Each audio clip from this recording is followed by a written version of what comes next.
All right. Hey, everybody. Yeah, welcome. It's the last panel, and it is the official Batman movie tier list, according to us. On this, the tremendous day that perhaps we're getting a new reboot to the DCU or something like that. It seems like Netflix and Warner have both announced that they're going to make some sort of agreement. So, what better day to talk about Batman now than when his fate is up in the air? So, good times. But yeah, this is a co-stream on a whole bunch of our channels, but the main channel is the last panel. So that's YouTube at the last panel 1. Come on over, subscribe. It is a hidden gem here. But yeah, make sure to like and subscribe, leave a comment, help with the algorithm things. But hell yeah. So yeah, we're here to talk about Batman, and I'm joined by some awesome people here today. To my right, we got Charles. That's YouTube at Will Escredia. If it helps you, you can see it as Will E. Scredia. But yeah, YouTube at Will Escredia. Don't read that. That's not what you're going to find. Howdy. And you can get a large backlog of some great content on his channel. And, there may be a possible weekend stream or something that he's going to be doing later. So go on over there, ring the bell. You'll get some awesome stuff. But yeah, joining us down below, we have Bob from at Bob Loves Movies, YouTube at Bob Loves Movies. And yeah, he's got Dad's Turn to Talk on every Tuesday. And I believe next Tuesday you're talking about the Kill Bill, the whole bloody affair, if that's correct. Yeah, I went to see the whole bloody affair last night. That was really cool. It was fun getting to see the movie as one viewing experience as opposed to seeing it in 2 different volumes. Granted, yeah, you still had like an intermission between the 2, but there were a few adjustments based on the fact that it is supposed to be viewed as one movie. So I really enjoyed that. Like Grace said, on Tuesday we'll be talking about the movie, but we're also debating whether we're going to do a ranking of Tarantino's films or if we're going to do like a tier list for that. So one of the 2, it'll either be us giving our own rankings or a tier list, one of the 2, but it should be fun. S. Exactly. I know, that's why I'm saying I don't know if a tier list is going to be appropriate for this one. It might be better to do our own personal rankings. Well, hell yeah. I'm definitely looking forward to that. The one thing that kind of concerns me about that, what is the runtime? Is it like 4.5 or something? Yeah, so it was 4.5 hours long. And there is a 15-minute intermission. The 4.5-hour runtime does include the 15-minute intermission. And there is an end credit scene that's supposed to have the lost chapter that actually happens right. It chronologically in the film, it's supposed to happen right after she takes out Vivica A. Fox's character. And it's supposed to involve the sister from Gogo Yubari and her trying to get revenge on the bride. So yeah, there's that, plus there's an added or a few added moments in the origin of Oren Ishii. So that's a little bit longer. And then there the big fight scene there when she's going to take on Oren and she's taking on the crazy 88s. There's a few little adjustments there and stuff like that. So yeah, but it was a cool viewing experience. Yeah, if you're not down to sit there for 4.5 hours, it might not be your cup of tea.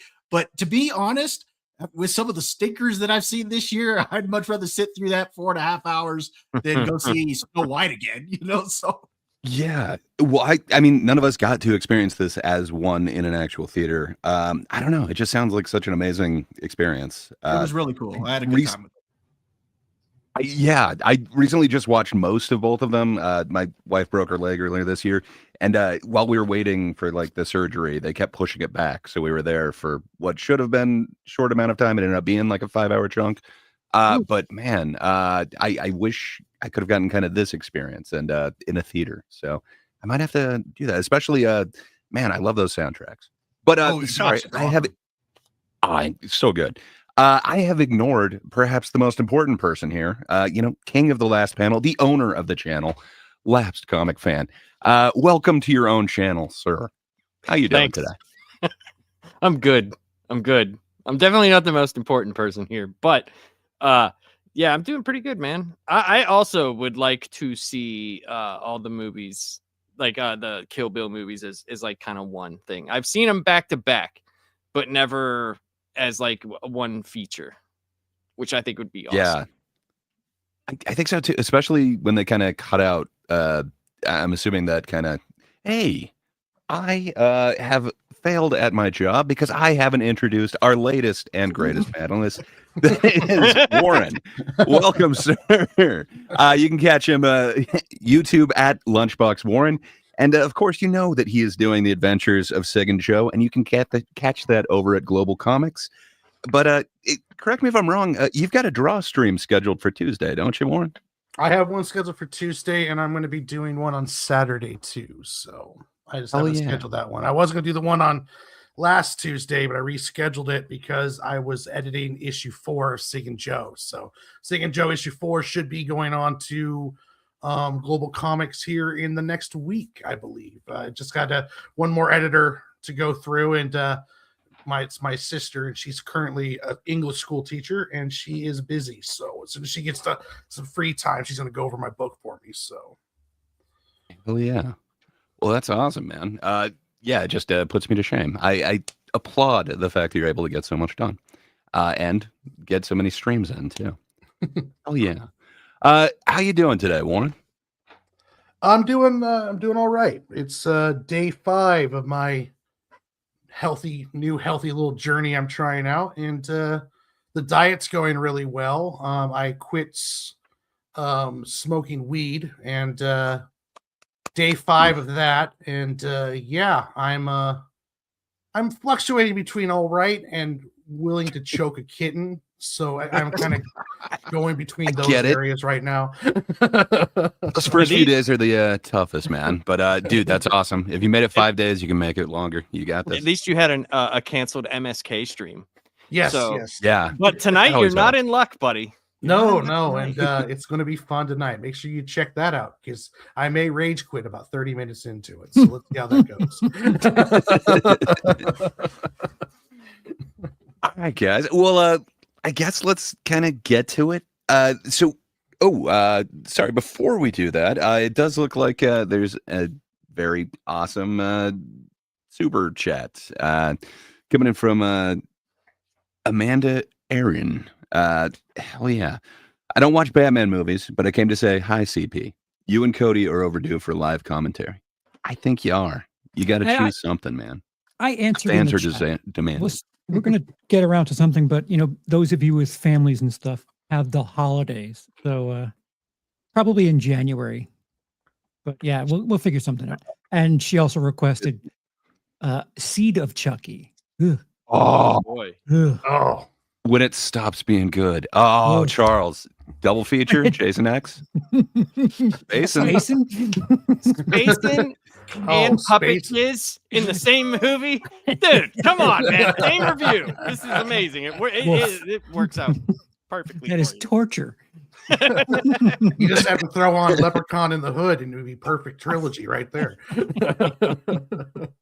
Ooh. Oh, I haven't seen Leprechaun in the Hood forever. Oh man. Oh, okay, classic. I might have to watch this trilogy as well. All right, guys. So I guess we're teasing the title here. Everyone knew what this is, but it's the Batman movie ranking. Yeah, I guess we should probably start in chronological order, right? Yeah.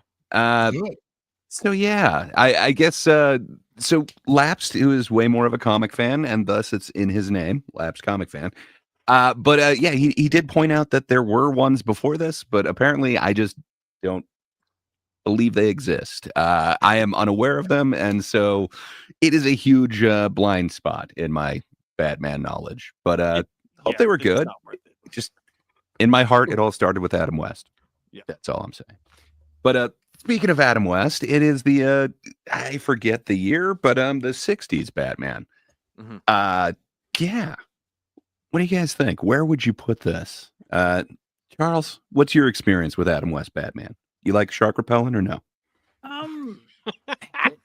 See, I think I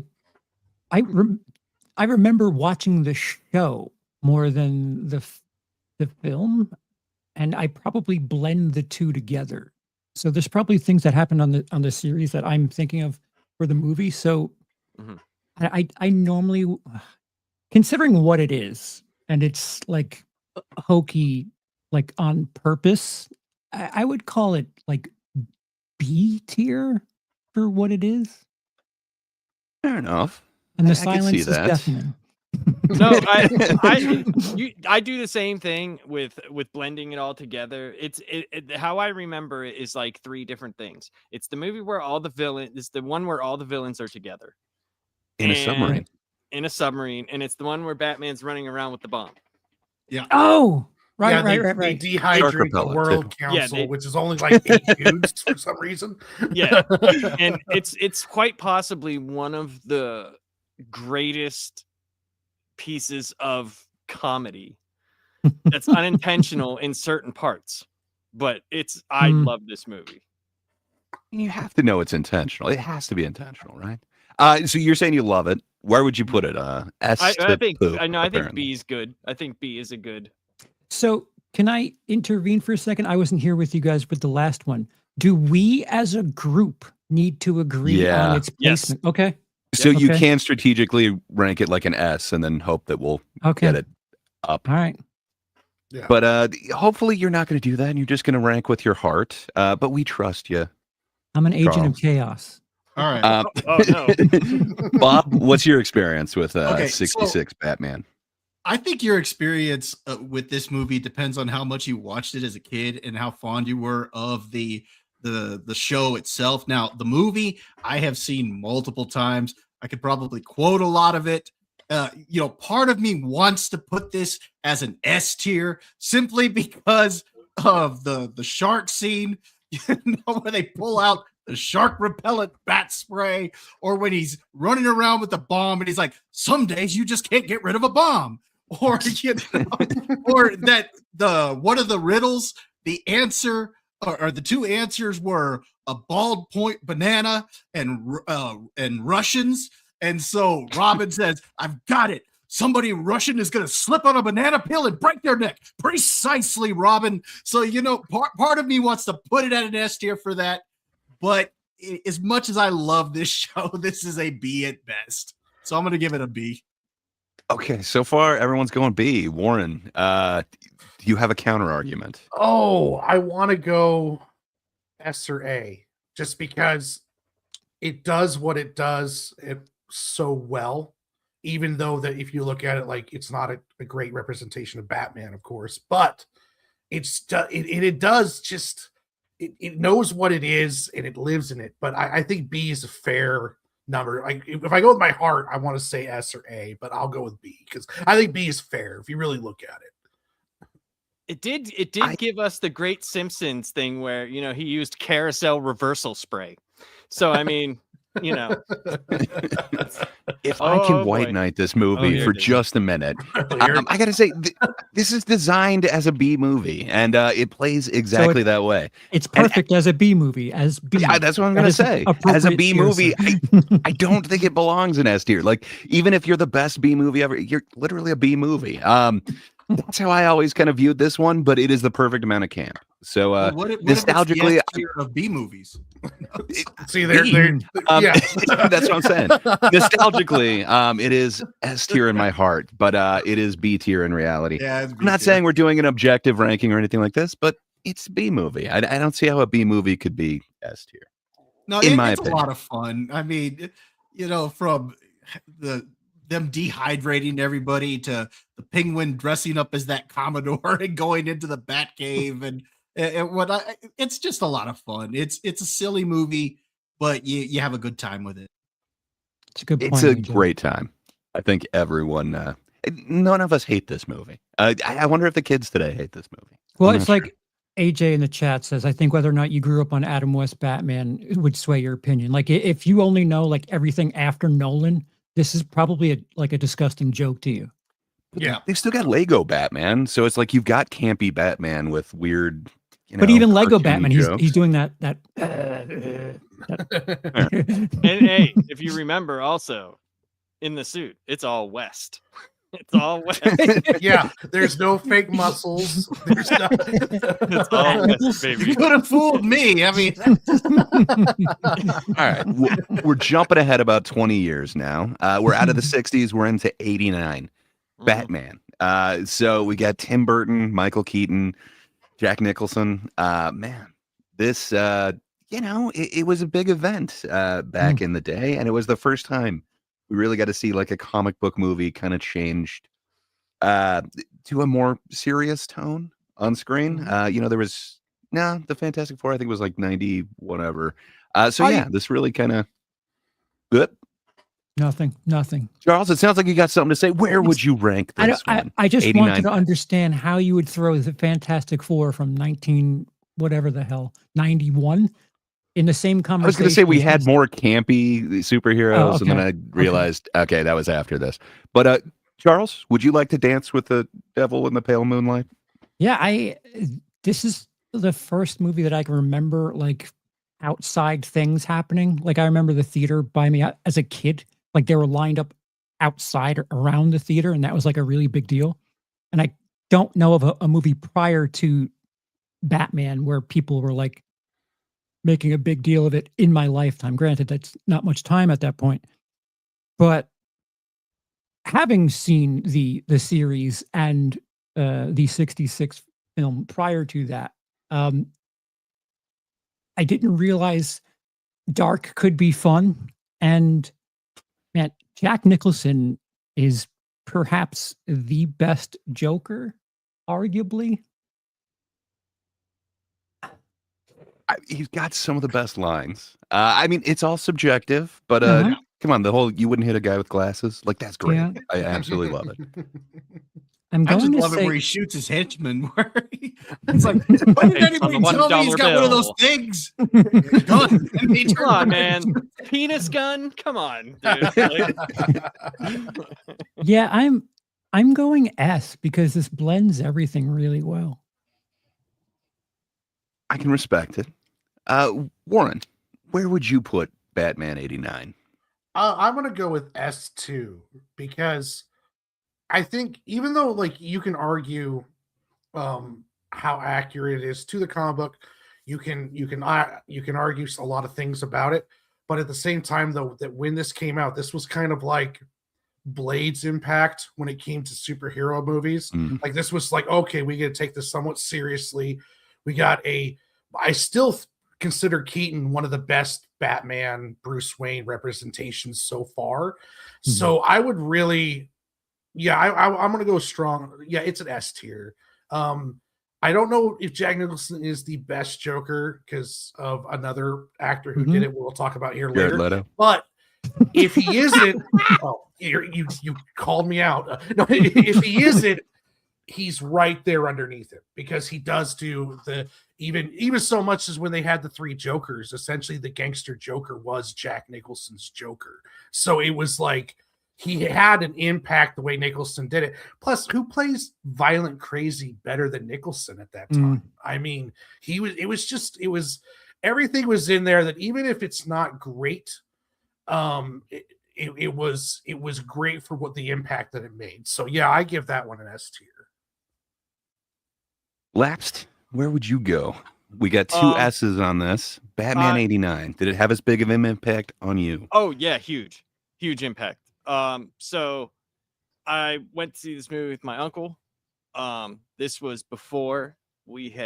1 year before we moved to crazy West Virginia town, and my parents became crazy religious, so I was still allowed to kind of do stuff. And my uncle took me to see this movie, and there was people lined up everywhere. It was the first movie that I was like, when I walked into the movie theater, because I had been to movies before, but it was like in multiple theaters in the actual building. It was just in tons of different showings. Right. So I was like, wow, this is like a huge deal. This is like a big deal. And my uncle, who really didn't care about this stuff, he actually liked it. So it was fun it was a good memory for me. And it was like I know it's not the same exact year, but in the calendar year from that point in time, like a year later, less than a year later, was the Ninja Turtles movie in March of '90. So I got to see that as well. So like it was, these two movies to me hold a special place in my heart. I love everything about this movie. Even the ridiculous stuff, like you want to get nuts? Let's get nuts. Like it's just ridiculous. That's not ridiculous. Taking the metal tray and assuming that that's going to stop a bullet. That's a little ridiculous. I like it. I like the scene where the dude comes out and he's doing all the hyper karate, and then Batman's just like it's great. It's fantastic. That's all he could do in the suit, mobility right. wise. And here's a cool thing. He actually got a pair of Air Jordan 6s that were painted black, and he still has them, and they're worth a shit ton of money. So that's kind of cool. Damn. Cool little thing. So, but yes, S tier for me. Okay. Bob, do you want to buck the consensus, or are you hyping on the best? Damn. Wow. No, it's funny, Laps, that you mentioned Ninja Turtles, because I was actually going to mention that as well. That when I was a kid, Batman '89 and Ninja Turtles, those were the two movies that I really remember around that time, because they were like a year apart. And to me, those were ones that I was really looking forward to seeing. Everybody's already talked about Jack Nicholson. He's great in the scenes. Well, I love when he's there in the museum, dancing around. Bob's about to smash that painting. He's like, "Hold on, I like this one here. Just leave it." Or you see him looking at Vicky Vale's portfolio. You're like, crap, crap. And then he sees all the sad pictures and stuff, and he's like, no, that's good work there. So, I mean, he's great. Part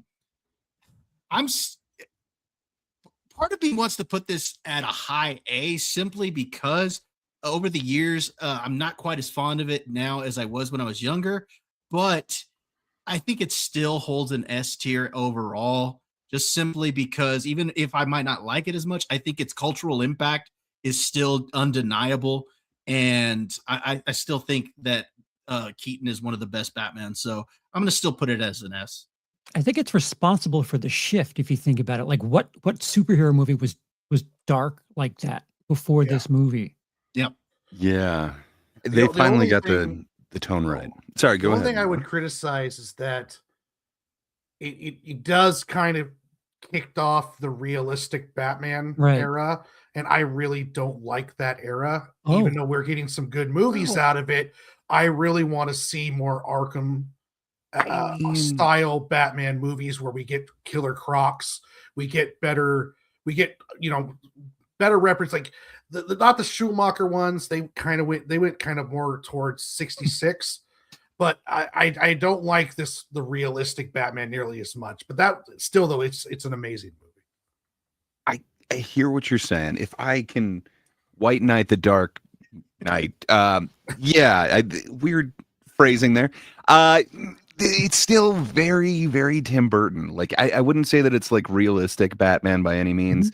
I mean, it's still comic book-esque, but I love how dark they were able to go with it. If I am going to fault it with something, it is the fact that it did give us that like pop song thing. We do have some Prince song, and it worked in this one, but it kicked open the door for us to be kissed on the rose. But I don't know. Seal, man. We don't need Seal in a Batman movie. And if it wasn't for putting Prince in this, I don't think we would have got that. So that's my only real knock at it. But I agree with you guys. S tier all the way. Now, to be fair, I probably wouldn't have ever heard that Seal song if it hadn't have been in the Batman movie. So. That is one thing I would like back. The consensus puts it as S. I think just the impact of it alone. So I first came to it on VHS. I didn't get to see it in theaters. But man, I inherited a bunch of like toys that were the Kenner Batmans that were all basically the same thing, but they were just slightly painted different colors. Amazing. They were awesome. Amazing toys. It's what got me into Batman. So for me, S tier. Okay, so Burton tried to follow that up with something a little different, and I would argue it's possibly our greatest on-screen version of Catwoman. So I really dig It that. is. And this Penguin, he can hold his own versus Burgess Meredith, but I don't know. Charles, where do you put Batman Returns? Is Funny- it living up to the legacy? I recently just rewatched it like a day or two ago, and I thought I appreciated it more than the first one. And after rewatching it, I think I don't. I think it's a little too extra Burton on top. The Catwoman is incredible, gorgeous.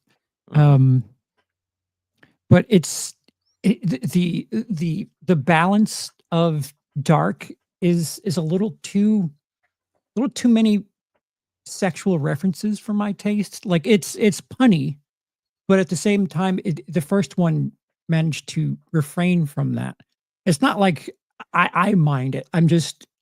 I would think twice about having it around for a kid or something. It's a high A for me, even though going into that viewing, I figured it was better than the original Batman.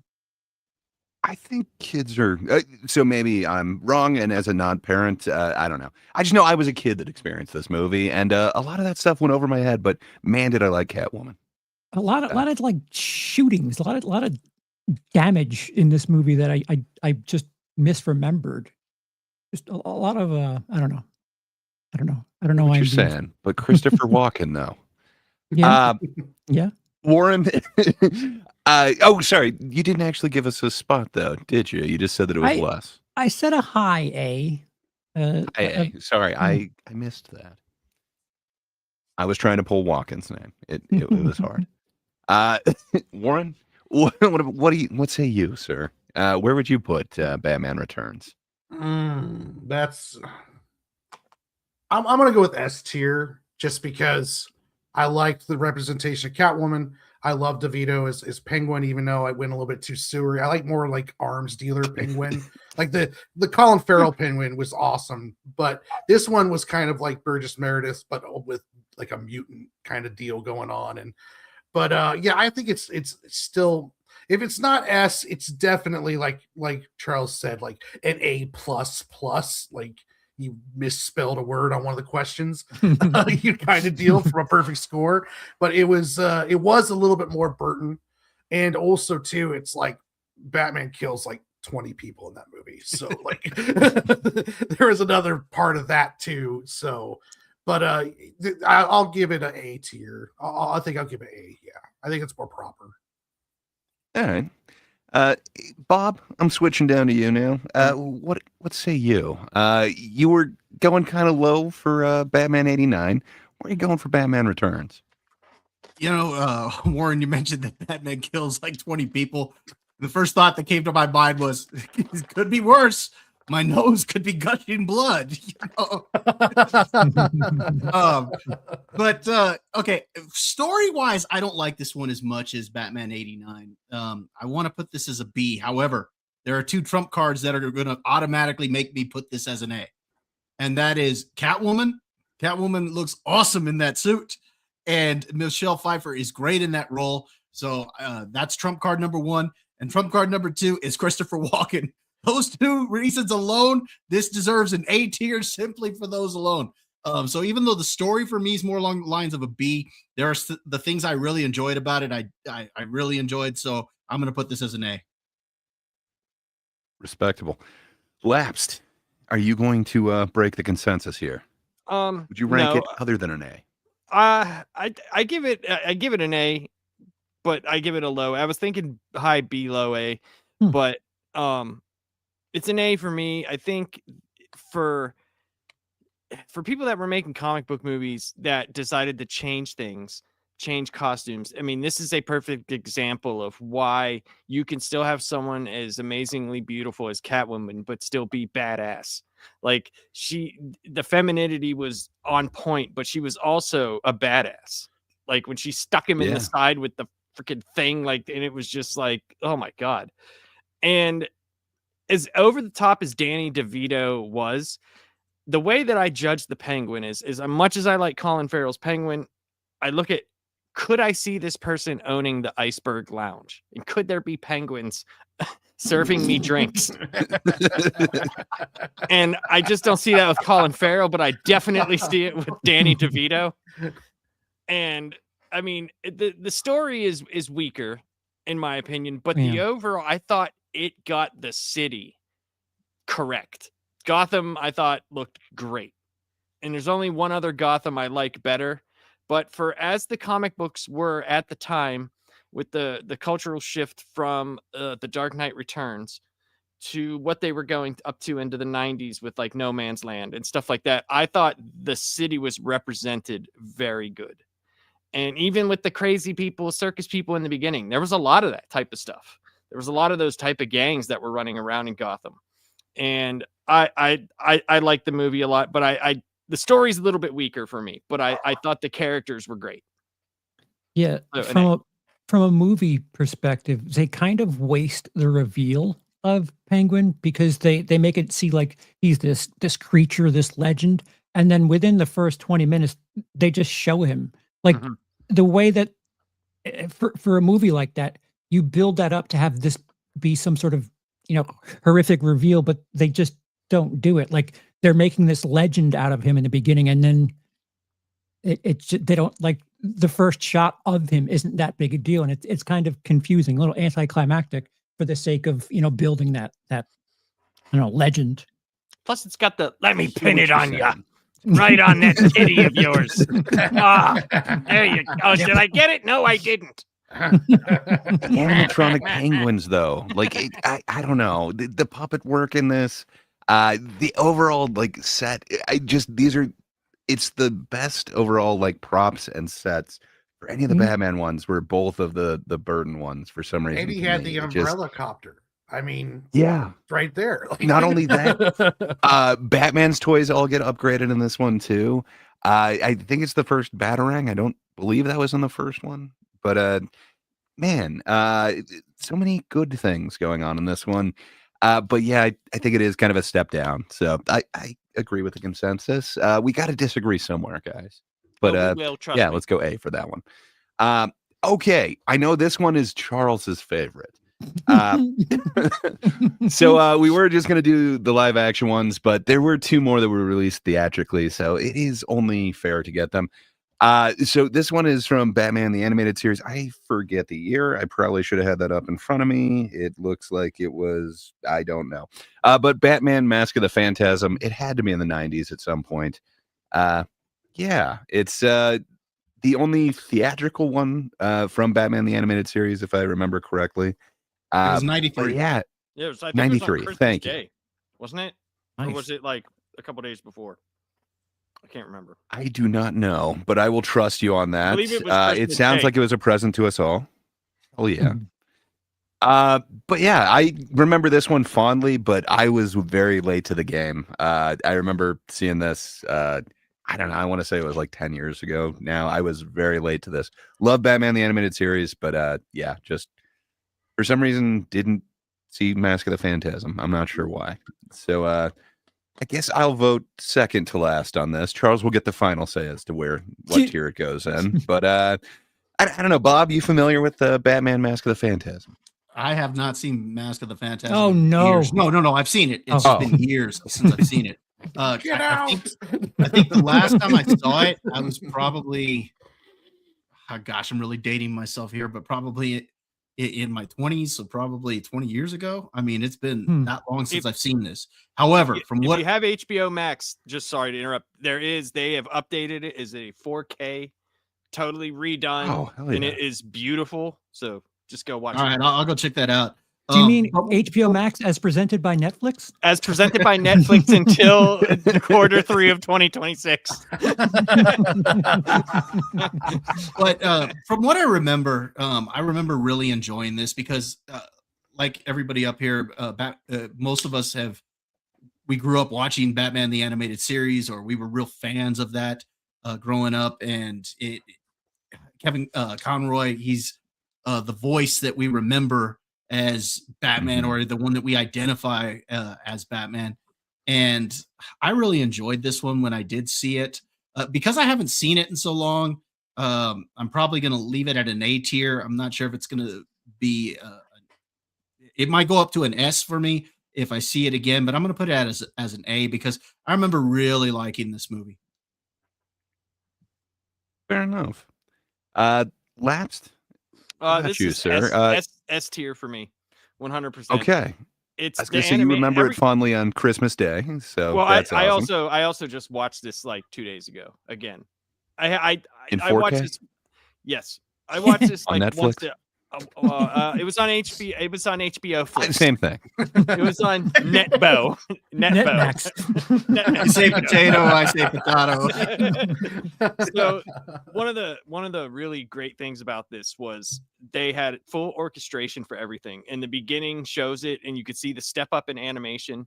It's brilliantly animated. It's so well done. And when I saw this in the theater, I saw it with my dad, which was kind of cool, but not really. And it was everything that you like about the show, but bigger. And if you like the show, right? This is the way I describe. If you like the show, you're gonna like this. It's just bigger and better than what the show has to offer. The story of the Phantasm is okay. It's okay, but the backstory of the Phantasm and Bruce Wayne is brilliantly done. It's brilliantly done. And how they weave the Joker into it is phenomenal. And it has one of the best punches of all time where Joker gets all bloody and loses a tooth. It's fantastic. So for me, S tier all the way. Okay, respectable. Warren, do you have a history with the Mask of the Phantasm? Oh yeah, S tier. It was kind, I grew up on the TV, the animated series. That is still my definitive version of Batman so far in any form of media, except for comics. I mean, but that is like, aside from comics, that's the best translation of Batman, I think, so far. And Mask of Phantasm, just like Lap said, was just up in the game on everything for a movie. So yeah, definitely S tier. Oh yeah. I can definitely respect your decision. But as an asshole, I gotta say, I like Batman 89 and Batman Returns a little bit more. So I'd go S tier, but just like a little bit less. Everything that you said, though, yes, this is kind of the most comically accurate Batman. Everything that Bob was saying about it, like Kevin Conroy is the man. I dig it. I'm glad that he got a theatrical release as Batman because he fucking deserves it. But yeah, for me, subjectively, I'd put it lowest A that we have so far. So Okay. behind Batman Returns. Bob, I forget. Did you say A tier? Yeah, I'm saying A. So we got two A's, two S's. Charles, you're the tiebreaker. Where does this go? As one who's never seen it. I have ... question mark. We could flip a coin if we need to. No, I'm okay with it being on a lower A tier just because we weren't gonna do animated, and I only added it because, like I said, those were two major releases, but I'm okay with that. It doesn't take away from my enjoyment of the movie. So I'm the same way too. I'm okay with an A. So better or worse than Returns then? Oh, I definitely like this better than Returns. Okay, 100%. Since it was two S's, I think it should go on the other side of Returns. So same. All right, let's put her there. All right, I know this is at least one person on the panel's favorite one. So Schumacher is now in. They went ahead and kicked Tim Burton out, but hey, we've got Jim Carrey and Tommy Lee Jones this time. So yeah. Hey Bob, how do you feel about Batman Forever?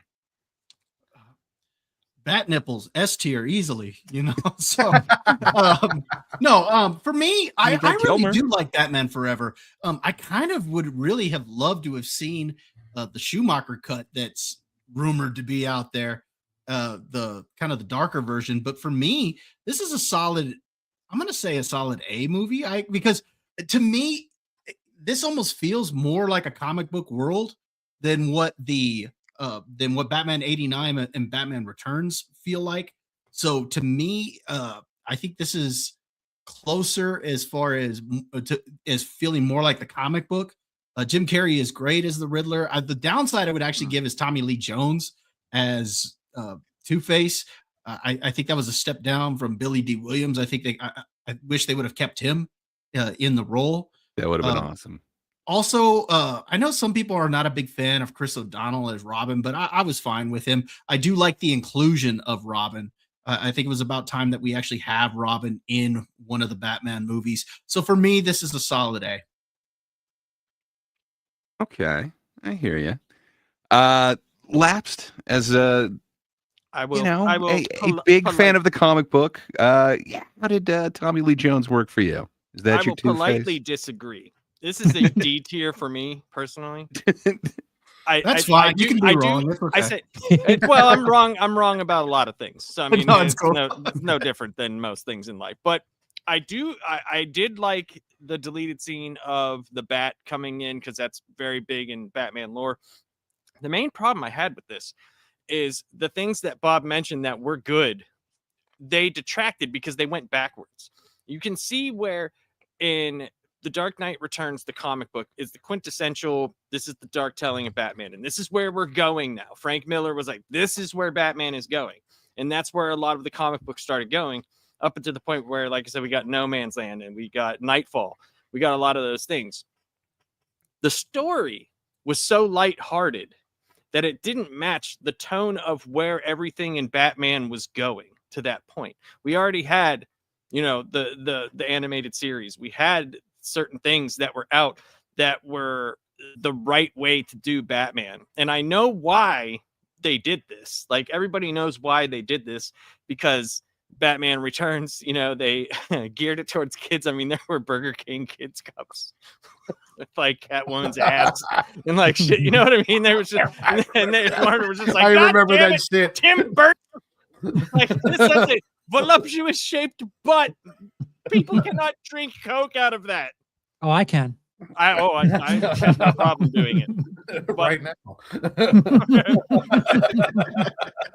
but you know what I mean? Like, it just seemed to me it went in the opposite way. And I think when you see Riddler and Jim Carrey, I think people's minds go, that works. But for me, it didn't. It didn't work. I think the Riddler is the most underutilized Batman villain. And the reason why the Riddler, you have to have the riddles. If you don't have the riddles and they're not good, right, then it doesn't work. That's why if you watch like the animated series, it's halfway there. Yes, Edward Nygma, yeah. But if you watch the animated series, the Riddler's not in it as much as you think he is, right? You think he is, but he's not. It's the reason why he's not is because they sat there forever and had the right riddles that were like half decent. Because if you just play him up to be like another jokey guy but uses riddles, he's just the Joker, and with a green suit and question marks. So, like, and a flat top, a red flat top. Right. So, I mean, they gave him a just question mark cane or something. They sure did. It just overall didn't work for me, but yeah, it's better than the next one. I'll say that. But it was D for me. Warren, do you disagree? Was this your Batman Forever? MSK Forever. There's some good stuff about it. Like, I liked Val Kilmer as Batman. Jim Carrey played Batman 66 Riddler. Tommy Lee Jones had no idea who Batman was, never read a comic, never prepared for it, and all he did was saw what Jim Carrey did and just acted like Jim Carrey. It was like having two Riddlers from 66 in the same movie. Very similar to how Joker in Batman 66 and Riddler were. They were really hard to tell apart. Joel Schumacher, I don't think, has ever read a Batman comic. So, again, like, there was some positives to this, but at the same time, it was just like, it just, a lot of it didn't work. So for me, it is a D. Like, I wanted to go see because of Kilmer, and there was some good stuff. I liked Chris O'Donnell's addition, even though they probably should have went with a younger Robin. but Val Kilmer wasn't bad as Uh-uh. Batman, in my opinion. I think he's such a great actor, and it's that Bruce Wayne, playboy, tragic child, Batman are the three personalities you have to play, and not many actors have done it as very well, and Val Kilmer could. But the rest of it was just like, like the Two-Face was freaking terrible. Absolutely terrible. He just acted like Jim Carrey. It's like Tommy Lee Jones. It's like, dude, pick up a fucking comic, man. Like just one page or something. But yeah, so it's a D for me. But you guys are forgetting the most important thing. Nicole Kidman in those satin sheets. That automatically brings this up. I was literally going to ask. I forgot until I just looked at the cover. Nicole Kidman's in this one? Yeah. Huh. Before we go on, this is a fantastic comment. So, Adam, I'm sorry. Buskirk? Buskirk? Adam Buskirk, 2222. So old. Okay, I really want to know what the in-universe reason as to how Harvey Dent went from Billy D. Williams to Tommy Lee Jones. That must have been some pretty powerful acid to change the guy's skin tone. Good point. Tragedy, it is. Tommy Lee Jones could have been an amazing Two-Face. He could have been amazing Two-Face, playing up the lawyer part, playing up it more serious. He would have done an amazing job. He just completely phoned it in and just acted like Jim Carrey. It was almost like they had no respect for the material, and that it's just let the maybe not the comic material, but like his suits that looked like really fine material. I am kind of jealous of the outfits that they would have. Charles, we've been trashing your favorite movie. I'm sorry about that. What were your feelings on Batman Forever? As someone with no sort of comic influence, this is the first time that so what I had first from this movie was the soundtrack on cassette, and I was listening to the U2 song more than anything, not the Seal song. But watching this back as an adult, everything about this is like second rate to anything else prior to it. Jim Carrey being some sort of tribute homage to the 66 era is great and all, but everything else about this movie screams continuity from the previous two movies, which they're disjointed. Like someone just brought up, Nicole Kidman. She's as engaging as she is in those AMC movie theater commercials. It's really just not very strong at all. Everything else is like whatever you want.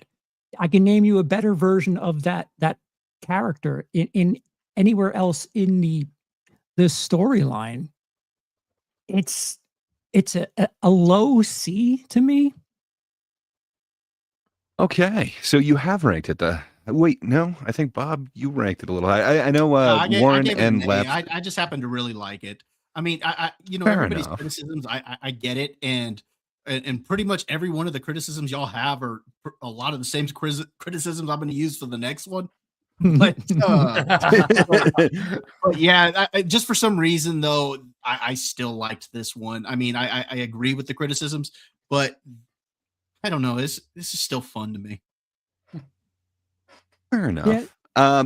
Respectable. So we got an A, a low C, 2 Ds. I want to like this movie, but I go back and I actually see what is put onto the film. I don't know, man. Like the bat ears should not be flopping around while he's running. Like he shouldn't be running. Like why? It's very strange. Choices were made with this. I basically agree with everything that Laps and Warren were saying on this. I want to like it, but man, it's really tough. It's making me not be able to support it. I want to White Knight this, but unfortunately I can't. I like Kilmer as I guess his Batman is okay. The suit does a lot of the heavy lifting, but his Bruce Wayne works for me. I kind of wish they gave him more chance with an actual story that he could have done, but I'm glad he got it done, the cape and cowl, but Yeah, this one to me is a D. So that gives us 3 Ds, 1 C, and an A. So So Puts it it would what be, around a C? yeah, it that would makes it a be like C a C. ish. Yeah, That's a low All C. right. low Yeah, C. probably Yeah, around the it's low low C. C. Yep. Fair enough. Okay. Well, I think it is like the previous one, but slightly elevated. Not only do we have Chris O'Donnell as Robin, but now we've got Alicia Silverstone as I don't remember, and then Uma Thurman. I mean, who doesn't like Uma Thurman as Poison Ivy? Not to mention, perhaps the greatest on-screen Batman villain, Mister Freeze, by the one and only Arnold Schwarzenegger. Surely you can't hate this one too, Warren, right? Oh, geez.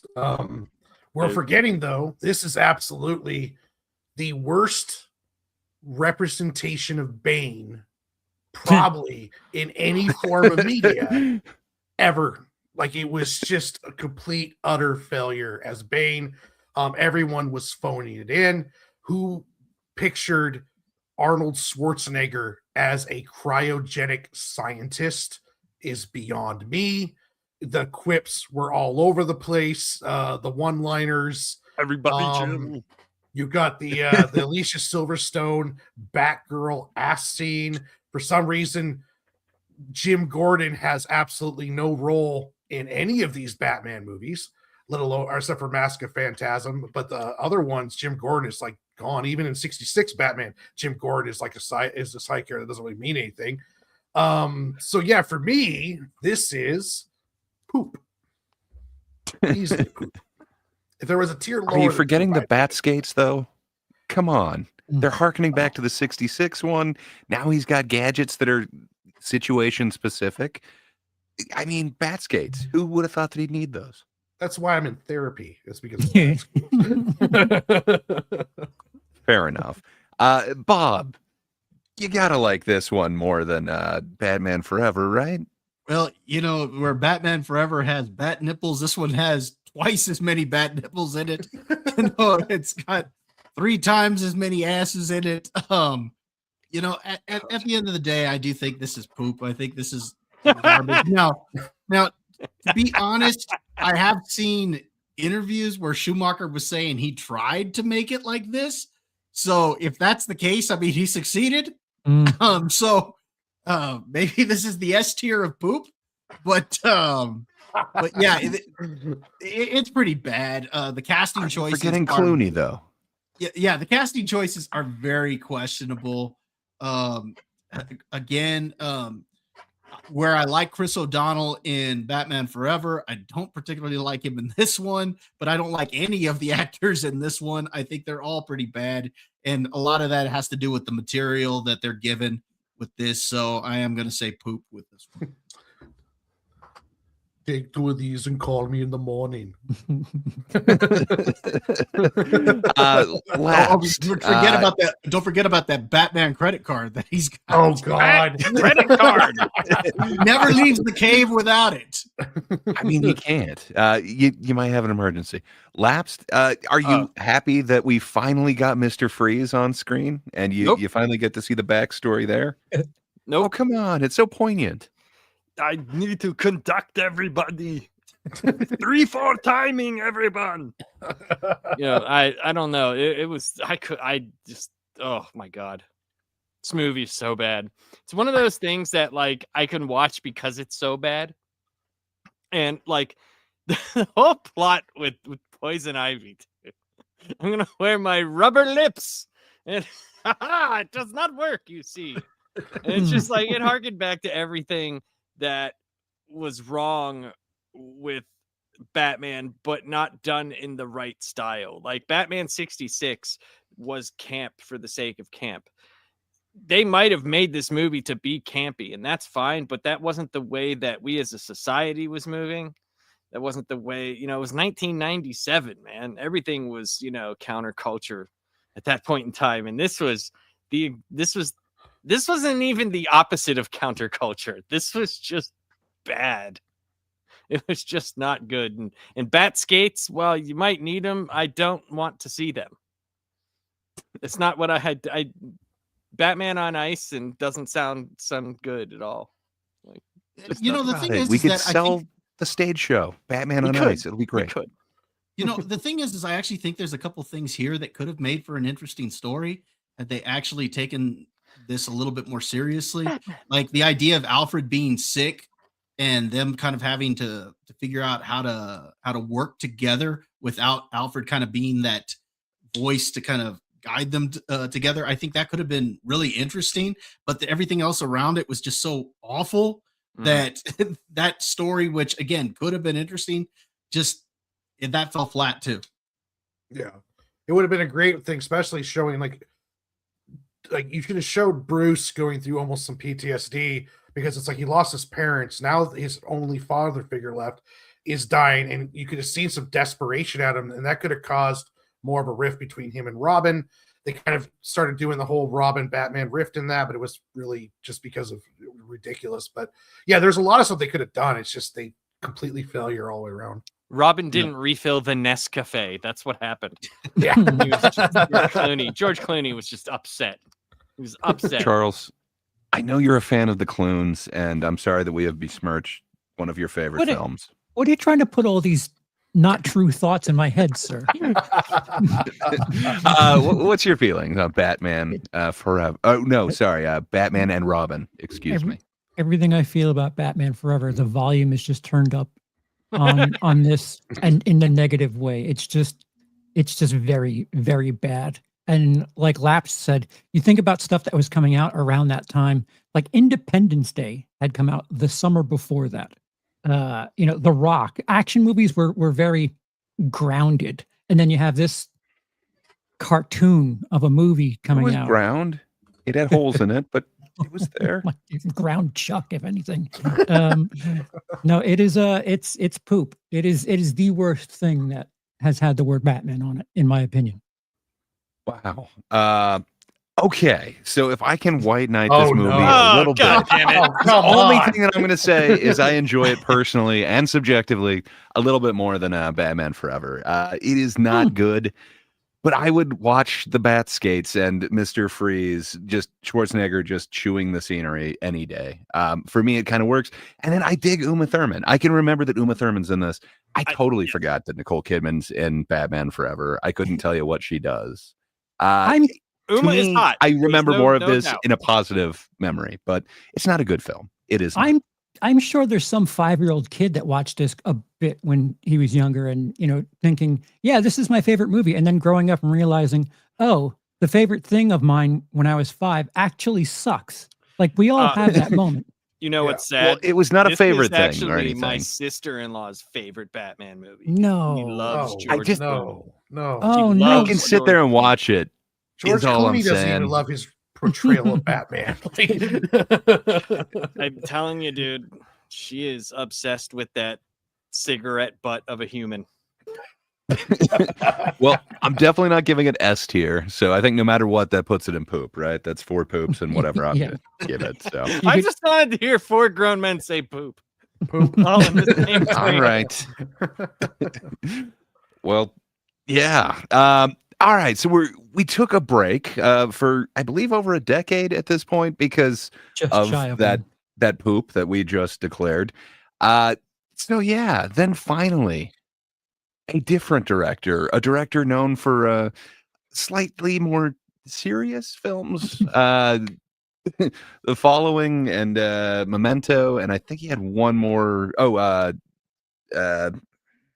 Yeah, the one in Alaska with Pacino. Now I'm blanking on it. Insomnia. Insomnia. Thank you. I wanted to call it whatever the photo one with Robin Williams, and I was like, no, not that one. The other one.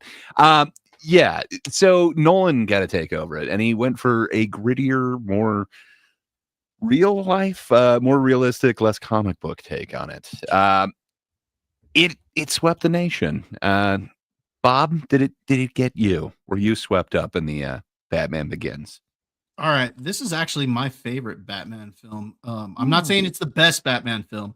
There's another one on this list that I'll put ahead of that, but it is my favorite. I love the origin story.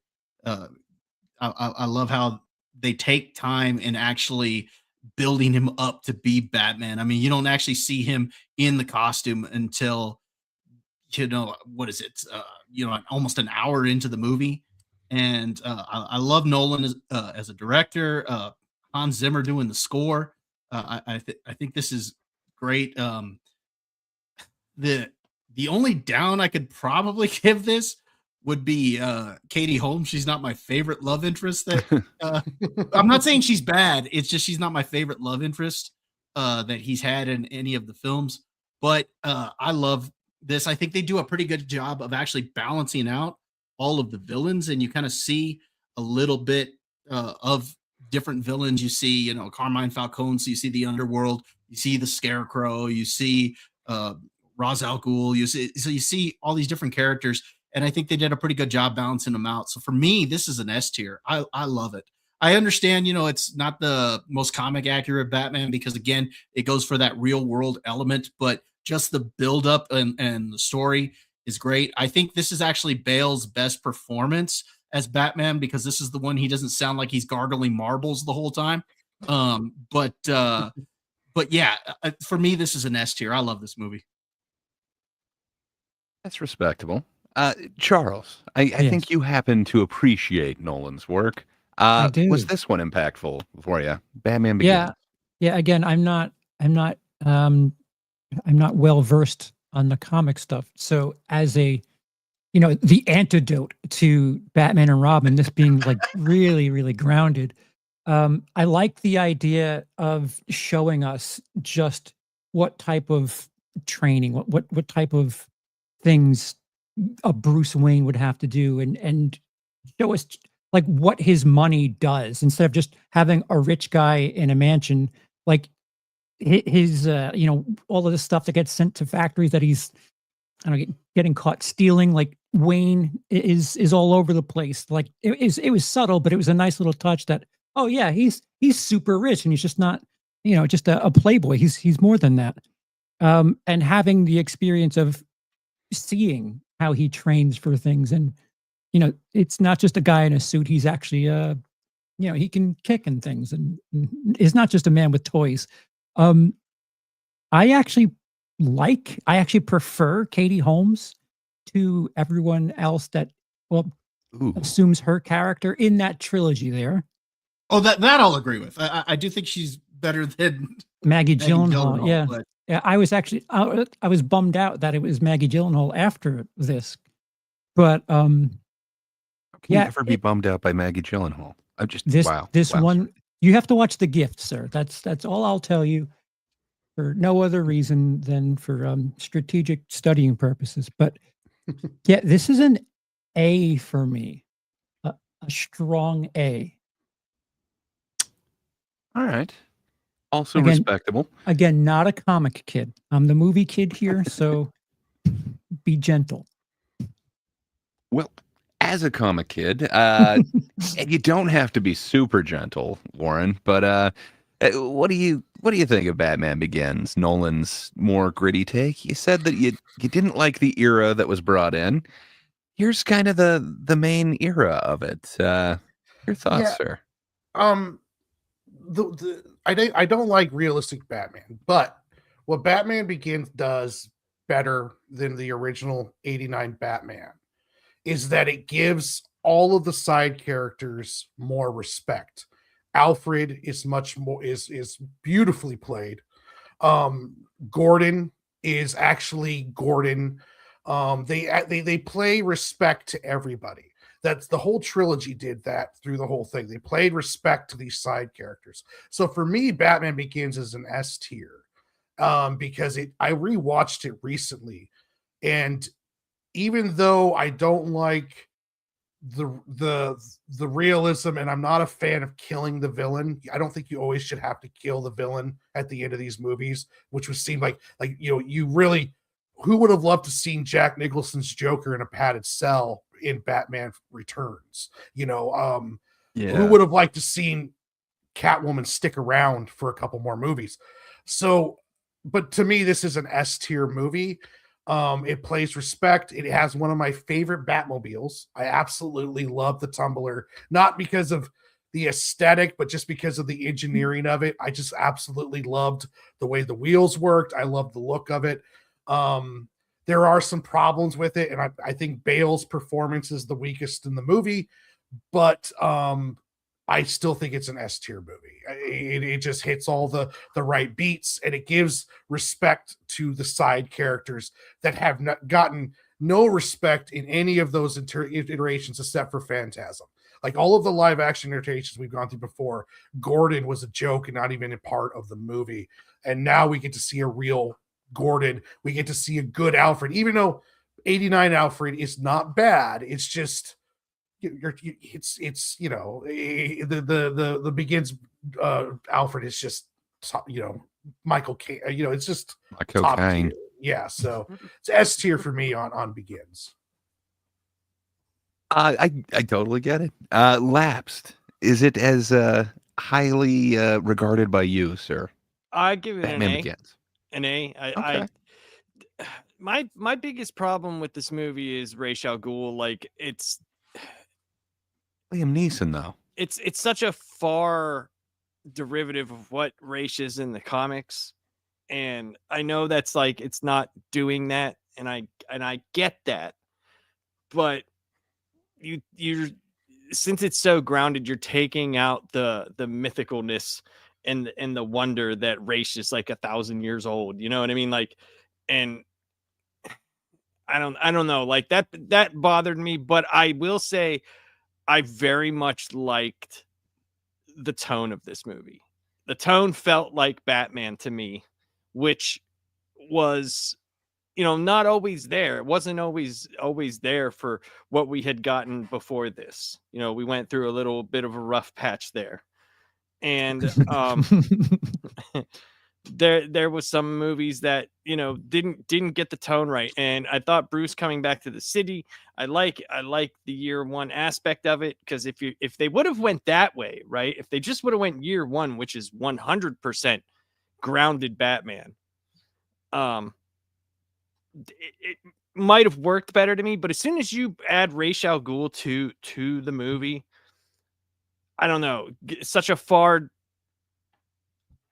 job of they just went so farly different with his character than what he is in the comic books, and that was a little bit much for me. But I still think the movie's great. At best, Alfred by far. And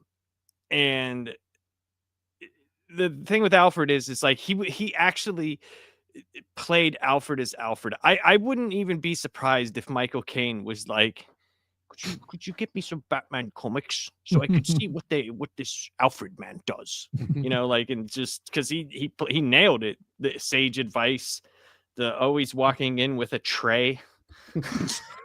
Why do we fall down, sir? Yeah, like just little things like that. Like, so I mean, he could have burned down a forest too. I dig just dig that. So I give this an A. Okay. Fair enough. So I think that's 2 A's. I know, Warren, you said S. Bob, did you say S as well? S. Okay. Well, got I guess I'm gonna be the A. stick in the mud. I'm also gonna go A, and it's because I think he does actually improve it in the next one for me. So I need to have somewhere to move it to. But it legitimized comic book movies again, which I would argue the last two kind of delegitimized some comic book movies, and I think it set everything back a little ways. I think it doesn't get nearly as much credit as perhaps this trilogy kind of deserves for legitimizing comics, because man, it really brought it mainstream, especially by the time the second one rolled out. Just man, it seemed to actually be taken legitimately, and you know, there was actually talk of, oh, this could be Oscar worthy, but yeah, just I guess for me, it's not quite perfection. There is the problem with Ra's al Ghul. I'm not a huge fan of that character, but just from what I know of it, it's like Liam Neeson, he ain't it. That being said, I like the training that they're putting Batman through. I like that they're kind of showing you some of this, and it's not just that standard thing that we've seen in like kind of all the other ones. Just there's a kid, parents gone, and hey, there's bats. This actually showed like there is some training going on. It's not just and flash forward to super rich guy and he also fights crime. You get to kind of go on that journey. So I dig it, but usually I'm not a huge fan of the origin stories. I just would like to get to, okay, here is this established hero. How many times can you show the pearl necklace? We know. I mean, some people are fans of that. So I would go A with it. So we get 3 A's and an S. What does that put it? Like the highest A? Yeah. Or, sorry, 3 A's, 2 S's. Sorry. So would you rank this above Batman Returns? Yeah, Mask of the Phantasm. I wouldn't go above Phantasm, but I'd go above Returns. Ooh. Okay. That's just me personally. Fair enough. And I think, Warren, you were the one that gave it an S. So fair enough. I will listen to you. So we'll just put it right in between them. Is that cool with everybody? I think that works. Okay. Yeah. Okay. So that brings us to The Dark Knight. So we hit over $1 billion with this one, with the box office revenue. It really kind of legitimized the series. Charles, I think you happen to be kind of fond of this particular movie. Yes. A little bit. I do. I don't watch Heat for my robbery movies. I watch The Dark Knight for my bank heist crime movies. No, it's flawless. It's the movie that has given WB fits because they can't match this for what 15 years now, nearly 20 years now. It's flawless as far as grounded real life type shit is concerned. I've seen it at least 15 times, and even when I'm rewatching it, I need everyone around to shut up because I enjoy the ride so much. I have no notes. Flawless. Okay, so I assume that would be above 89 for you. Okay, Yes, the highest as possible. No notes. Ooh, I got a couple, but we'll get into that in a minute. I can't wait. Get the night ready. I guess let's just go down in order. Warren, your thoughts on The Dark Knight? For me, it's an A. It's so hard to say that because it has one of the most beautiful opening scenes in a comic book movie. Heath Ledger's portrayal of Joker is the strongest villain portrayal in a movie, a comic book hero movie that I think I've seen. Not off the top of my head, it's one of the strongest. But the film does have its flaws. I don't think it holds up as well storyline wise. Christian Bale's Batman is the worst acting or character. Christian Bale is the worst actor in The Dark Knight. Everyone else, what do you mean? Everyone else is hitting great while Christian Bale is doing duck lips while trying to make his Batman voice. And for me, yeah, it was an A because it just doesn't hold up as well storyline wise. There's a lot of stuff that was like kind of cool, but it just didn't work for me. So yeah, I'm gonna go with A with this one. Okay. I would like to point out that while Bale may be doing the duck lips, you believe it's an American duck. Yes. His accent really isn't seen there. All right, Bob, what's your thoughts on The Dark Knight? Where I said that Batman Begins was my favorite Batman, I would argue still, though, that this is the best Batman movie. And I would argue that this is not just the best Batman movie, but one of the best comic book movies, if not the best comic book movie. I think this is fantastic. From that standpoint, Heath Ledger was already mentioned. His performance is amazing. In this, it really stands out. Even if he hadn't passed on, I still think he would have won the Academy Award for this. Like, I don't think this was a consolation prize because he passed away. I think that he would have won this regardless. And you're forgetting RDJ. That was an interesting time right there for Tropic Thunder. True, but fair enough. Also, I the storyline itself, I really enjoy it.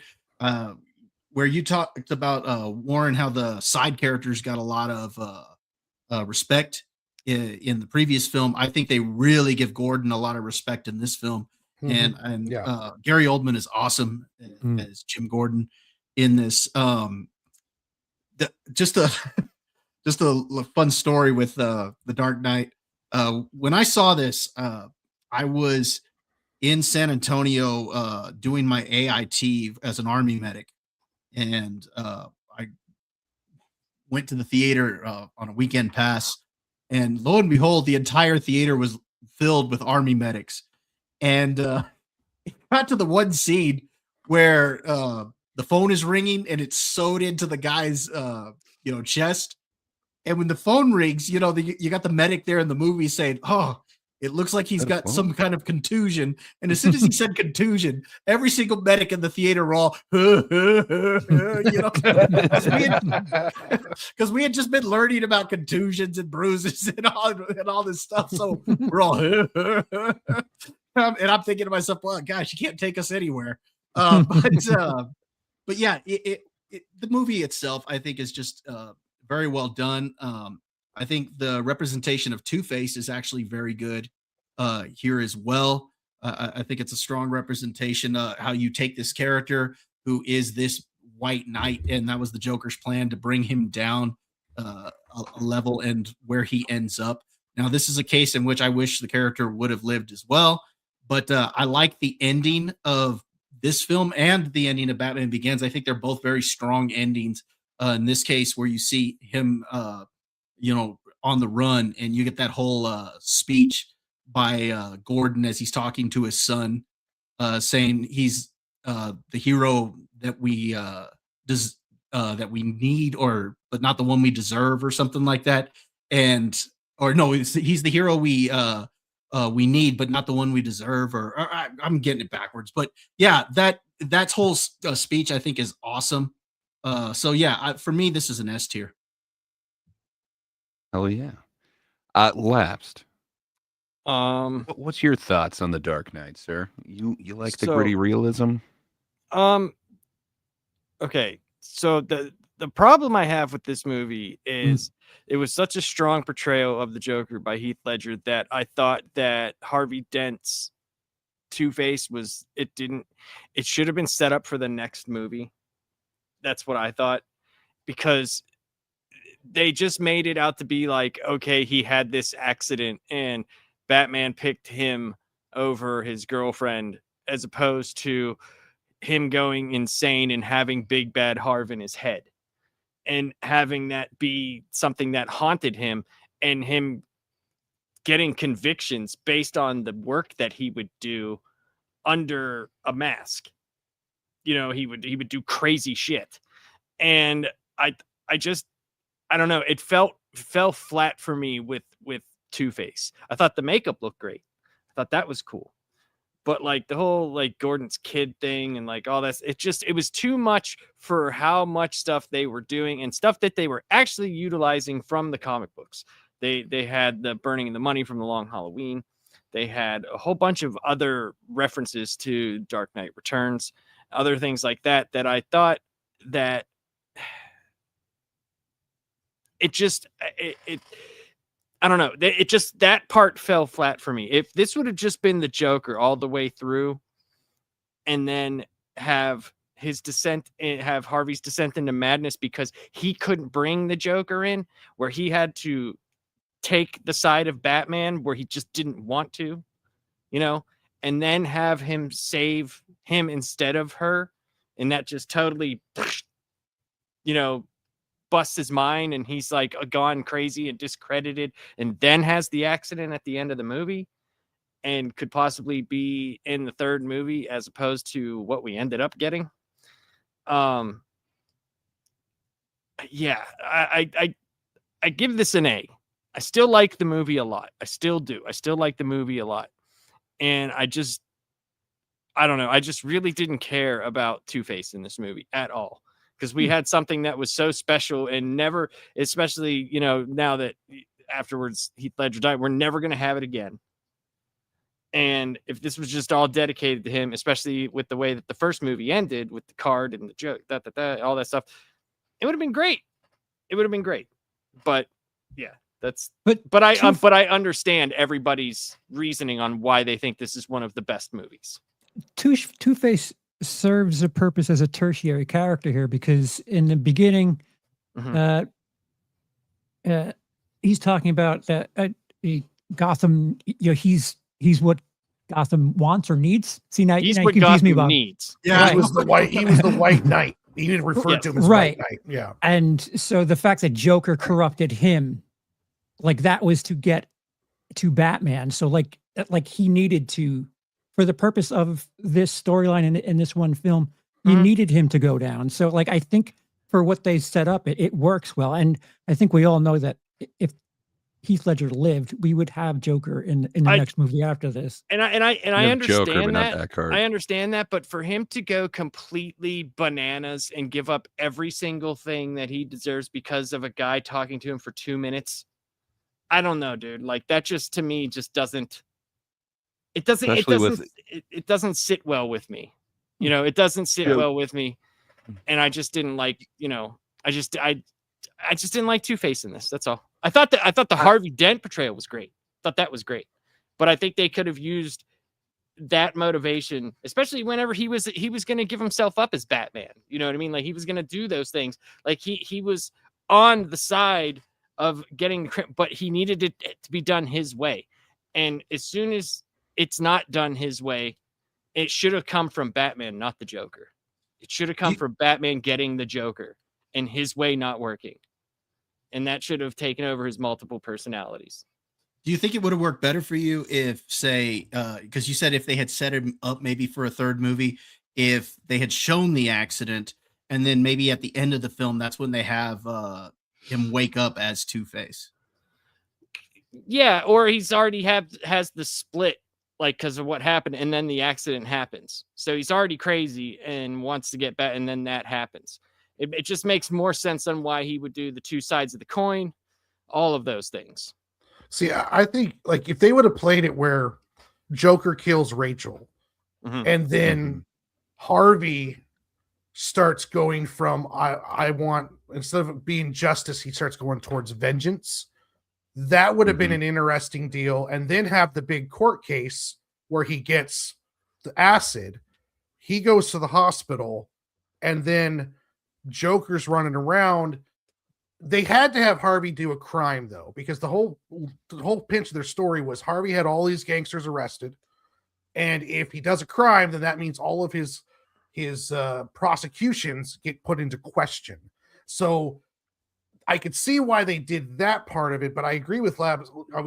Like they should have waited and not have him. Should have waited for him for a third.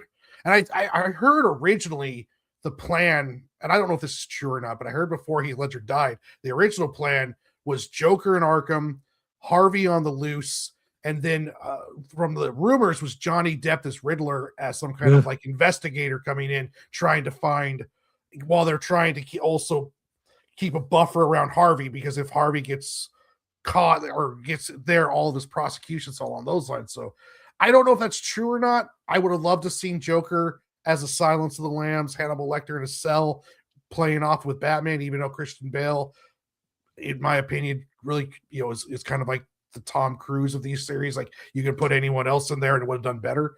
I still like the movie a lot. And it doesn't ruin it for me. It doesn't ruin the movie for me at all by any means. Yeah. It's just, I just have these certain things, kind of like with Ra's al Ghul. Like there's these certain things with certain characters that they have to get, you have to get it right.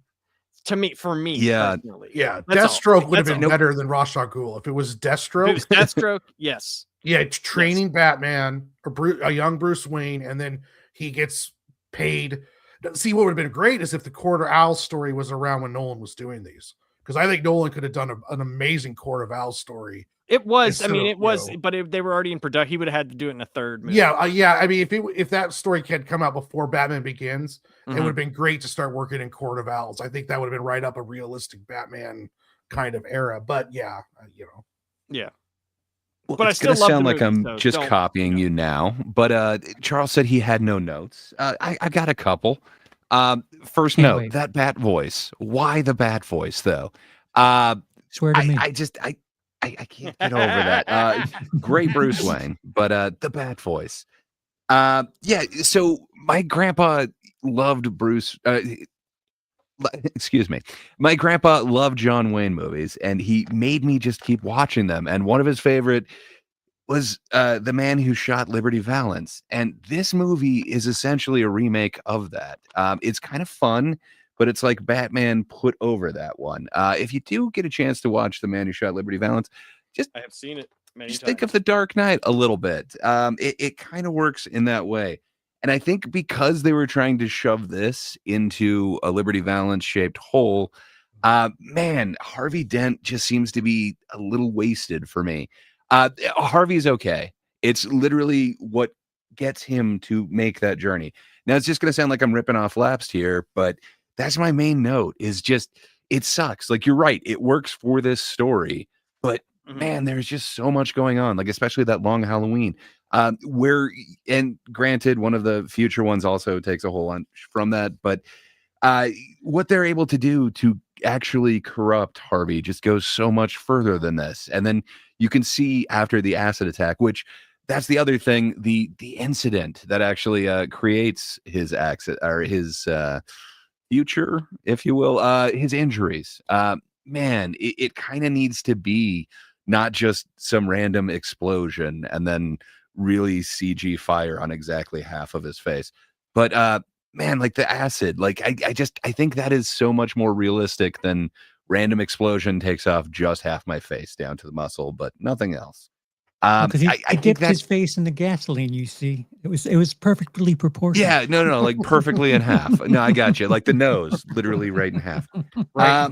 Yeah. So I wish we could have gotten a little bit more of that. And then I wish the sequel was actually a Two-Face thing, because I don't feel like we got to see that. Just all of a sudden you go from hero to literally villain, but we don't really see it. I mean, like it's just the split second thing. It's yeah. After one conversation. Well, it's Heath Ledger's death, I think, really robbed us Yeah. of what could have been the greatest So trilogy, because the third I one know kind he of, wanted to continue with Ledger. I think the Eckhart thing was always planned, that it Yeah. was going to be the demise of essentially we've got to hide what he actually did and let him go out a hero. We can't let the world know like what a villain he was. I think he was always supposed to be out, which sucks. I think Eckhart really was a good Dent. I would take him over I can't even remember his name in Joker Folie à Deux, but hell yeah, give me Eckhart any day. But yeah, I think there was also wasted potential on what the mob could have been. If you're really doing this like a grounded story, man, there's so much more grittiness that you could have gotten into.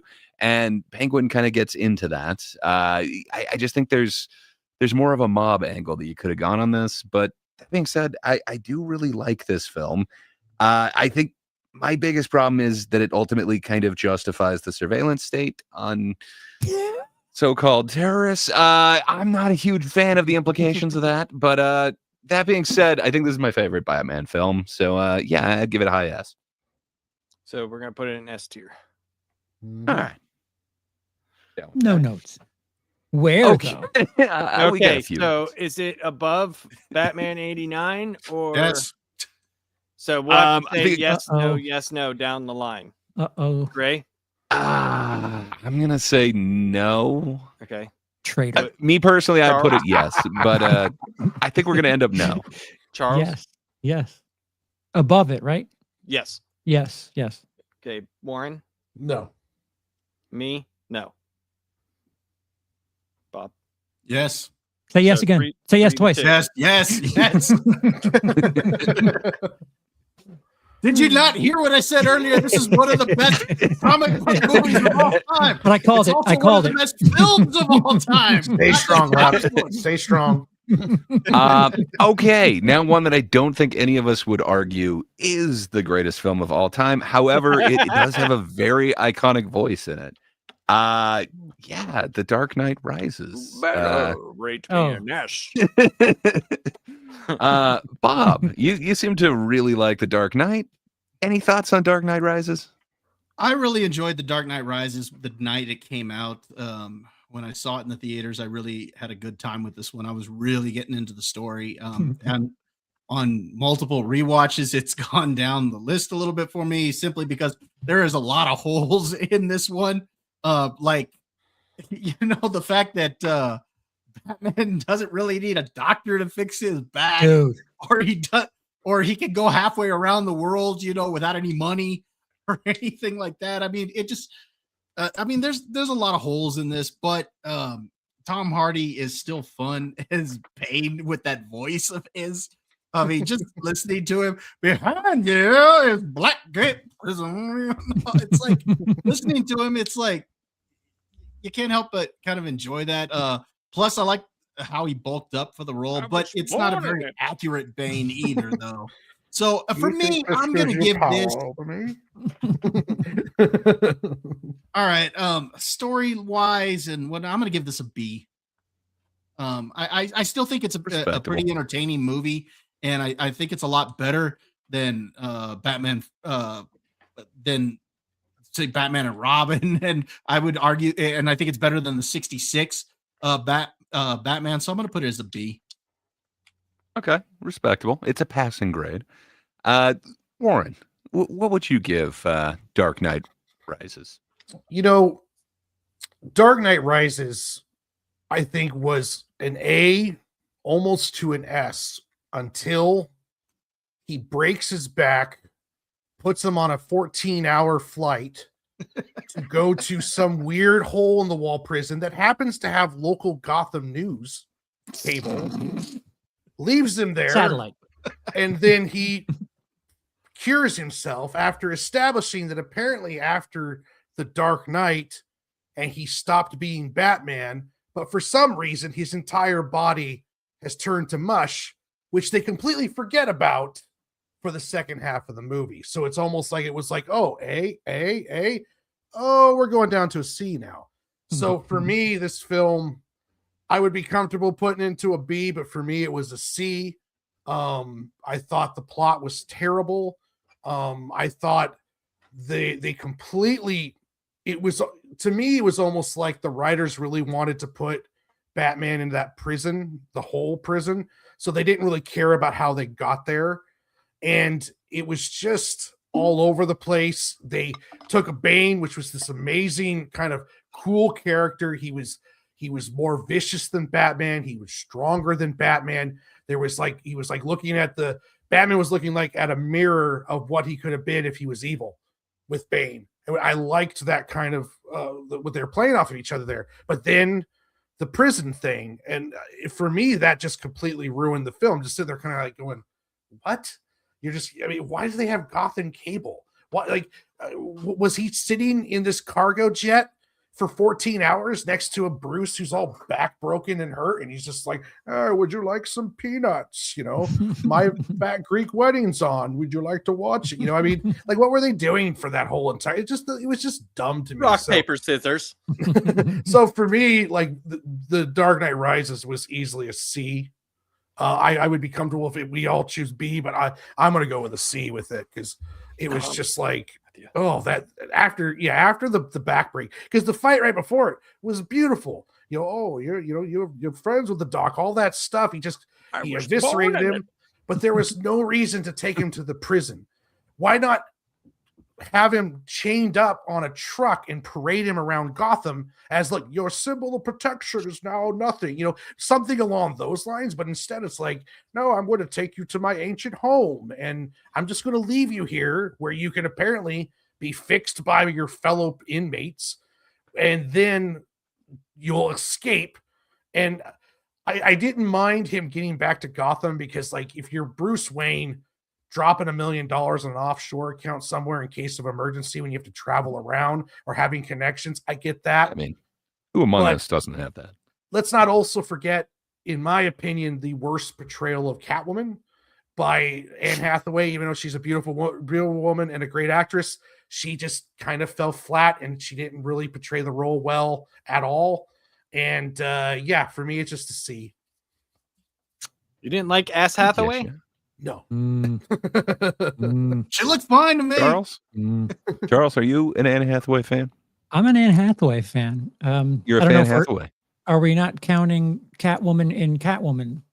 Is I don't count that. Halle count, Berry? yeah. Oh, That's okay. not a DC movie. All right. Yeah, if we're not counting Halle Berry, then fair enough. Fair enough. If we're not counting Halle Berry, fine. You have to. Male academia. Come on.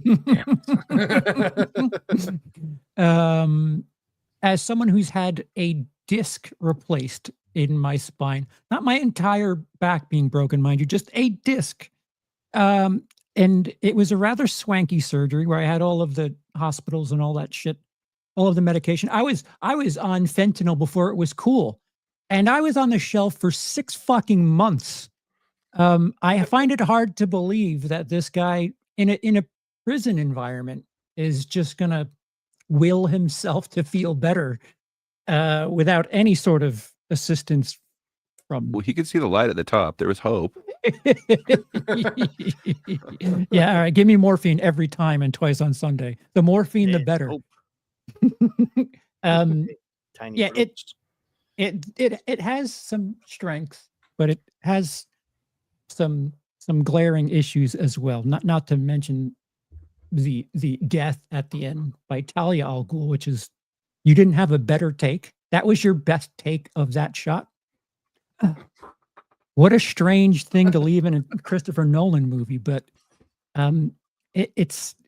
bad Nolan is still pretty good in my opinion, and I'll say like a mid-tier B. All right. Respectable. Laughs, sir. Your thoughts on The Dark Knight Rises? So I got to like mess around on the sets of Dark Knight Rises because it was a lot of it was in Pittsburgh. Oh, because it was in your city. It was in my city. And I got to see them do that big fight on the steps of their city hall, which was really cool. And like the fake snow that they were using was this like weird cotton stuff. And it was all over the place. And I just happened, I'm literally walking down the street and where it's like Pittsburgh is very lax. Like their security, like I told you about the one time I walked onto that set of that Wahlberg movie when it was like the 40s. It was literally like just these wooden barriers. So I went into the alleys, and when I turned left, there was like 14 tumblers all in a row. Dude, I was getting in them. I was fucking with shit, dude. Me and my brother-in-law, we were taking pictures. Nice. But it doesn't there's so much stuff that like Bane works for, and it should work for in a Nolan movie. Like Bane is a thinker. He's a plotter. You know, he's smart and he does things. And it's just like it didn't really work out that way. In this, like his plots were like, we're going to blow up stuff, you know, as opposed to I'm going to figure out who Batman is, and then I'm going to use everything against him, and when he's at his weakest, I'm going to destroy him. It was always like he wanted him at his best, and he wanted him this, and it's just the opposite of what Bane was as a character. And it not being like Santa Prisca, the prison. And I could understand why he would send him there because he's the only one that ever got out, blah, blah, blah, all that stuff. But it's so stupid. It's such a dumb thing. It takes up like 30 minutes of like, can you make this jump? Like, and it's just like, who cares? You know, who gives a shit? At least I didn't. And the swap that it's actually Talia that did that jump. Like, and it's really so stupid. It's so dumb. Woke. It's Sorry. I'm kidding. No, I'm kidding. No. It's funny that it's like that's what people would say. Like that's exactly what people would say, and it's like Jesus Christ, people, get over yourselves. And but it's like it doesn't make sense. Like they didn't learn from Batman and Robin. They just made Bane into a puppet, you know, like he's puppet Bane, you know, like, oh, live down in the sewers, puppet Bane. We'll tell you when to come back out. And but I want a sandwich, you know, like I can just see that being a scene in that movie. And the strongest performance was Michael Caine in the movie, like the whole thing. And the whole ending type thing where it's like, I could imagine myself looking across and seeing it. It's like they gave us the Alfred ending. They didn't give us the Bruce Wayne ending. They literally gave us the Alfred ending. And I'm just thinking, like, he went from like Dancing with Muppets to fucking this, and it's like, God damn it, dude. I'd give this a C for me personally. C. As an overall movie. I just, from where the first two were and I understand that it's hard to close. It's very hard to close. Like, because if you look at like Return of the Jedi, right? It's very nostalgic. Except for do not be talking crap on my Ewoks. Sorry, Indiana Jones is the only movie to close Dub. out a trilogy well. Right. It feels like that. And you look at like, the last fight with Luke and Vader was great, but a lot of things surrounding it before weren't that, amazing. They're nostalgic and they're fun to watch. I'll watch that any day of the week. I'm just saying, if it wasn't for the Ewok fights, we wouldn't have had the Planet of the Apes trilogy. Think about it. Wait, what? Like What? the new The Planet new of the apes. The new apes. Yeah, Oh. it's Well, very here's much the thing. Ewok. What? Here's the thing, though. Were you talking about the Tim Burton Planet of the Apes? No, Are you talking about the new the Planet of the multi. It's a Dawn franchise Dusk now. War. Dawn Dusk War. I don't know. trilogy. Like, I just, Are you forgetting about I don't- Rise? as I don't well? know if I, Oh, if yeah, I Dawn care Dusk enough Rise. about that Resurrection. to warrant Bloodlines. whether I want on my balances of, do I get those movies or do I get Wookiees instead of fucking Ewoks? Like, I don't know, dude. Because I've seen what Cannibalistic Care they do with Wookiees during Christmas or Life Day, as it's called, and I don't know if I need any more so of that. good though.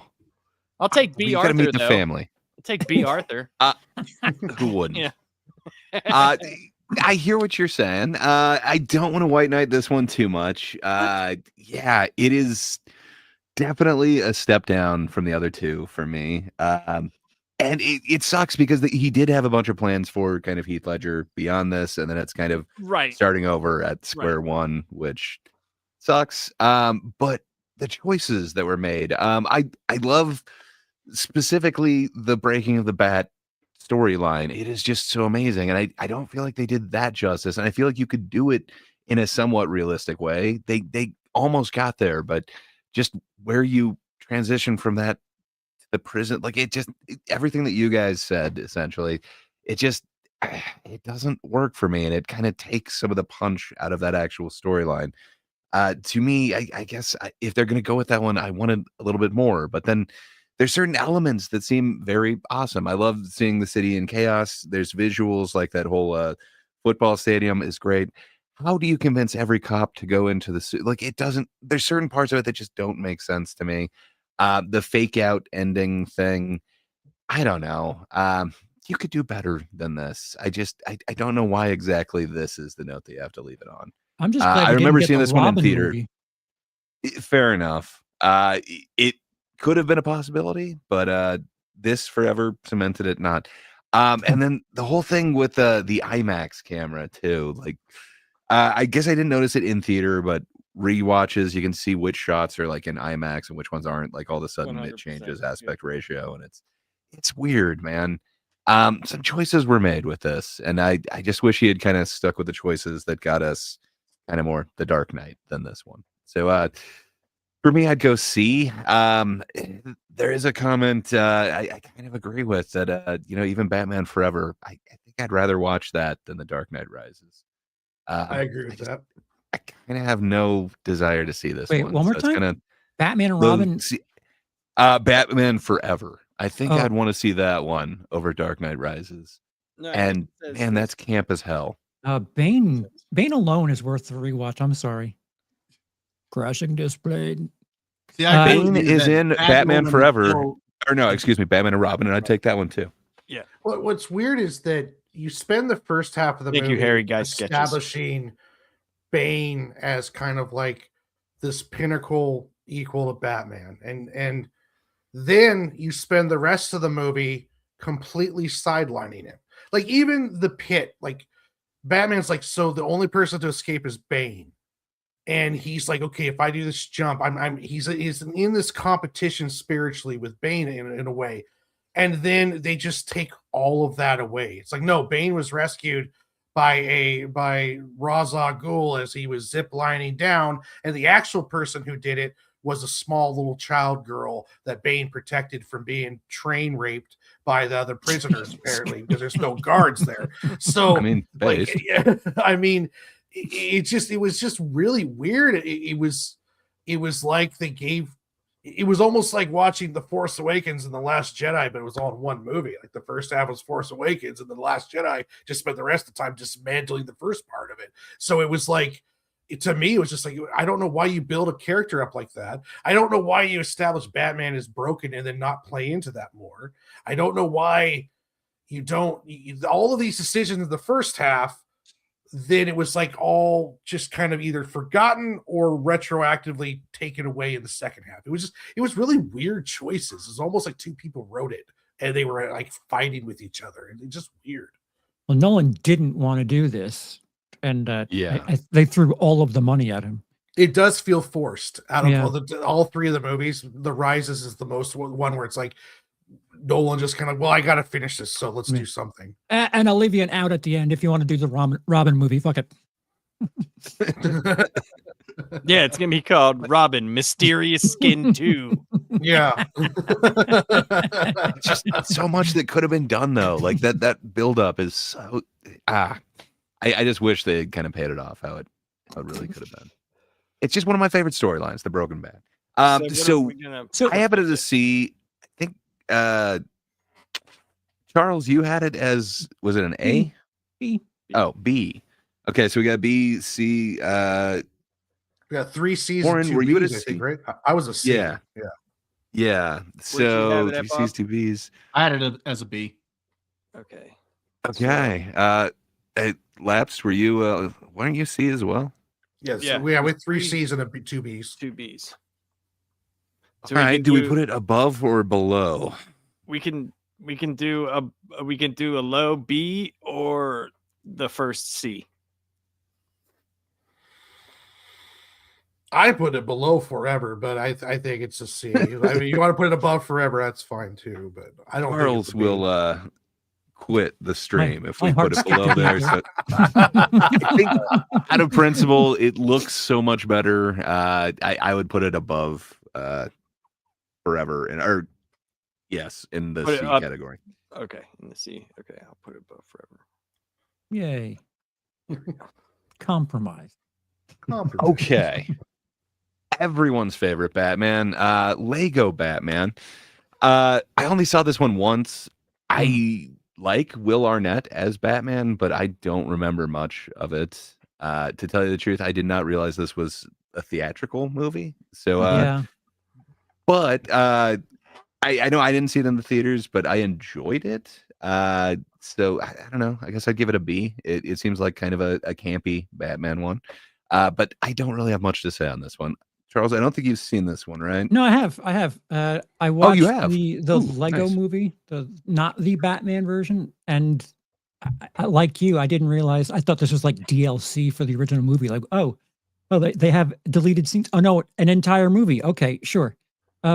It's fine. It's one of those things that it was just a movie that everyone can go to, kind of deal, and no one talked about it after the year it was out, and that's unfortunate.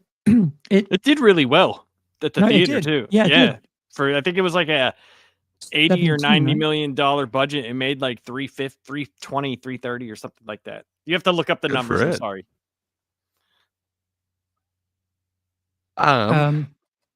But Where would you put it, Charles?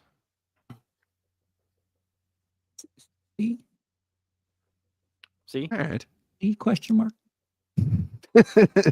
Fair enough. Did you say C or alright. D? C. Oh, okay. Yeah. Okay. Out C, of curiosity, C. high C or low C? Are we going above Rises or below Forever? I have to, for the sake of compromise, I have to over, right? I have to say it's a definite C plus, so that I'm okay when it comes down, right? You don't give away your Warren, position sir? early. Any thoughts on Lego Batman? For me, it kind of goes up there with Batman 66. It's campy and fun, and it knows it is, and it was funny. It was well done. It didn't. I don't think it didn't really warrant a sequel, even though it made lots of money, which I don't know why they didn't. But I would say that this is a low B, maybe not as well done with its campiness as 66, but at the same time, it was a really fun, comical movie. So I put this as a B. Oh yeah. That's respectable. Lapsed as the biggest comic book fan, did Lego take your Batman away from you? No, because I went into it thinking it was gonna be like what the actual regular Lego movie Batman guy was in the Lego movie. So it was completely campy. It knew exactly what it was, and I thought it was. I can agree with Warren, like a B movie. All right. B. Bob, any thoughts on the Lego Batman movie? Not really thoughts. I'm gonna give it just a B. I think it's one of those that's enjoyable. I saw it with my kids. Maybe that's why I had a good time with it. If I had seen it on my own, maybe I wouldn't have enjoyed it as much. But I don't think it's it's kind of one of those that you don't really remember when you're talking about theatrical Batman films. So yeah, I'm going to say a B though, totally because didn't. again, I watched this with my kids. They had a good time with it, and I think I had a better time because they were enjoying themselves. All right. Well, Charles, because you compromised, I think that moves us up to a B now. Yep. I think it was 4 Bs and a C plus. So sorry, it beats Rises. It's fine. Yeah, Fine. we'll put it behind 66. Is that good? Yeah, I'm down with that. Okay. I thought of 66 a lot more than I thought of that one. Yeah. Yeah. I agree with that. Yeah. Okay, so now we've taken a departure. We're getting real dark. We're going to the Snyderverse, the Martha movie. Charles, any thoughts on Martha? Can you come back to me, please? I'm sorry. Sure. This isn't a power move. I can go first if you want. 'cause Yeah. I- Labs, you're the comic fan. I what do you probably think like Snyder's? I probably Ooh. like this more than most people. I hate the Martha stuff. I really dislike Doomsday, but I liked Batfleck quite a bit. Mm. I really liked him, and the theatrical release is not that, but the extended edition, the R-rated edition, I think is so much better. It explains so much more. There's just a couple things that I can't get over. I don't like Jesse Eisenberg. I don't understand why, like, when you do an eccentric person in a movie, like if you just do like just a little couple of weird things, like here's a Jolly Rancher, let me put it in your mouth here, like, oh, I'm eccentric and wacky, Granny's pissing a jug. Like, what the fuck, dude? Just be Lex Luthor. I know you're his son or whatever the fuck, but yeah, I like this better than the theatrical release. I give a C, like a low C, but the extended version I give a B, and that's the version that I watched. So I will give it a B. Does that much change in it? So I liked the theatrical one so little that I was like, I do not want to spend any extra time with this. Snyder. Is it worth seeing the Snyder cut? There's like 12 more hours. It does a better job of showing Lex Luthor's manipulation of the two, but it still doesn't do enough. Jesse Eisenberg's Lex Luthor is pretty terrible, but there's a lot of flaws with it. I've seen this movie more than any of the other ones on the screen. Why do you keep going back to it? Because to me, Man of Steel and Batman v Superman, the director's cut of it, not the theatrical, to me, were so close to being great that if it was someone else aside from Zack Snyder who could actually tell a story, I think you could have had some really great movies. But I do like Batfleck. I think I think Ben Affleck could have been a great Batman if he had the right movies. There was way too much into these films. They were establishing and introducing too many characters. They screwed up Doomsday. Oh, There's no reason why Doomsday should have been it. They could have easily done Metallo, and it would have worked just as well. Batman should have got his own movie before he showed up in Batman v Superman, or if he does show up, they need to have it. Like, I don't agree with Batman being so ready to kill Superman. And this is the Batman that like killed more than Batman Returns Batman did. But it did give us the warehouse scene, which is the best Batman fight scene on screen, I think, out of any of them. That warehouse scene alone was worth watching the movie. So to me, it's like seeing Snyder's superhero movies are almost kind of like these films that could have been great, but because of his lack of ability with storytelling, and also I don't know how much of the upper office was trying to force him to move too fast. But so to me, this is like, it's like a B, C area. I want to say B. The director's cut is definitely a B. The theatrical is a C, but it was really, there's a lot of missed opportunities in it. I liked who they picked for Alfred. He was a great actor. I liked the Batmobile. I liked a lot of the stuff, but it's just, there was just some really weird story choices, and it was just too much movie. It was too convoluted. Some bad actors being picked. So for me, yeah, I'll go with the B. If I'm going to go with director's cut, I'm going to go with B. But I do have this thing though, where if I see a movie that I think could be good, I'll watch it over and over again and just studying it. And I've watched this Batman v Superman so many times, and I'm just like, oh, they were so close. I knew so like close. My problem with the Snyderverse in general. I remember seeing an interview with him, and like I knew like it was, for me, it wasn't gonna hit. He was like, you know, what does Batman and Superman have in common? What have they got in common? They're killers. And I was like, what the fuck? What are you saying? Where did that come from? And that's what happened. Bob, any thoughts on BVS, Dawn of Justice? I agree that the theatrical cut is a C. The ultimate edition is what they call it. Is a B. That's the only version I watch of this film. I actually like that version quite a bit.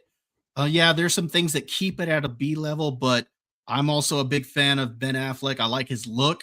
It looks like the Bruce Wayne stepped out of the animated series right into live action. I think he looks the most like the animated series. So I like the look, and that warehouse scene is awesome. I mean, I agree. That is the best Batman sequence on film. I could watch that over and over again. I love that sequence. So for that alone, I think it's worth seeing. And like I said, the ultimate cut is much better. So yeah, put it at a B for me. All right. Charles, you've had a little bit of time to think. Any new thoughts on BVS? Help me out. I'm not sure if I've seen the director's cut, but isn't this the one with Wonder Woman just absolutely fucking shoved in the end of this movie? Yeah. Yep. That's the one. Right. My favorite actress ever. I agree that the fight scene. Well, she's shoved in as Wonder Woman at the end of the movie, but she's like in the dinner scene. She's in. Oh, all right. Well, I give it, which is two a scores long higher. scene. Excuse me. She's in through the movie, but she's like the person that Bruce is chasing. Yeah. She keeps like getting stuff before him.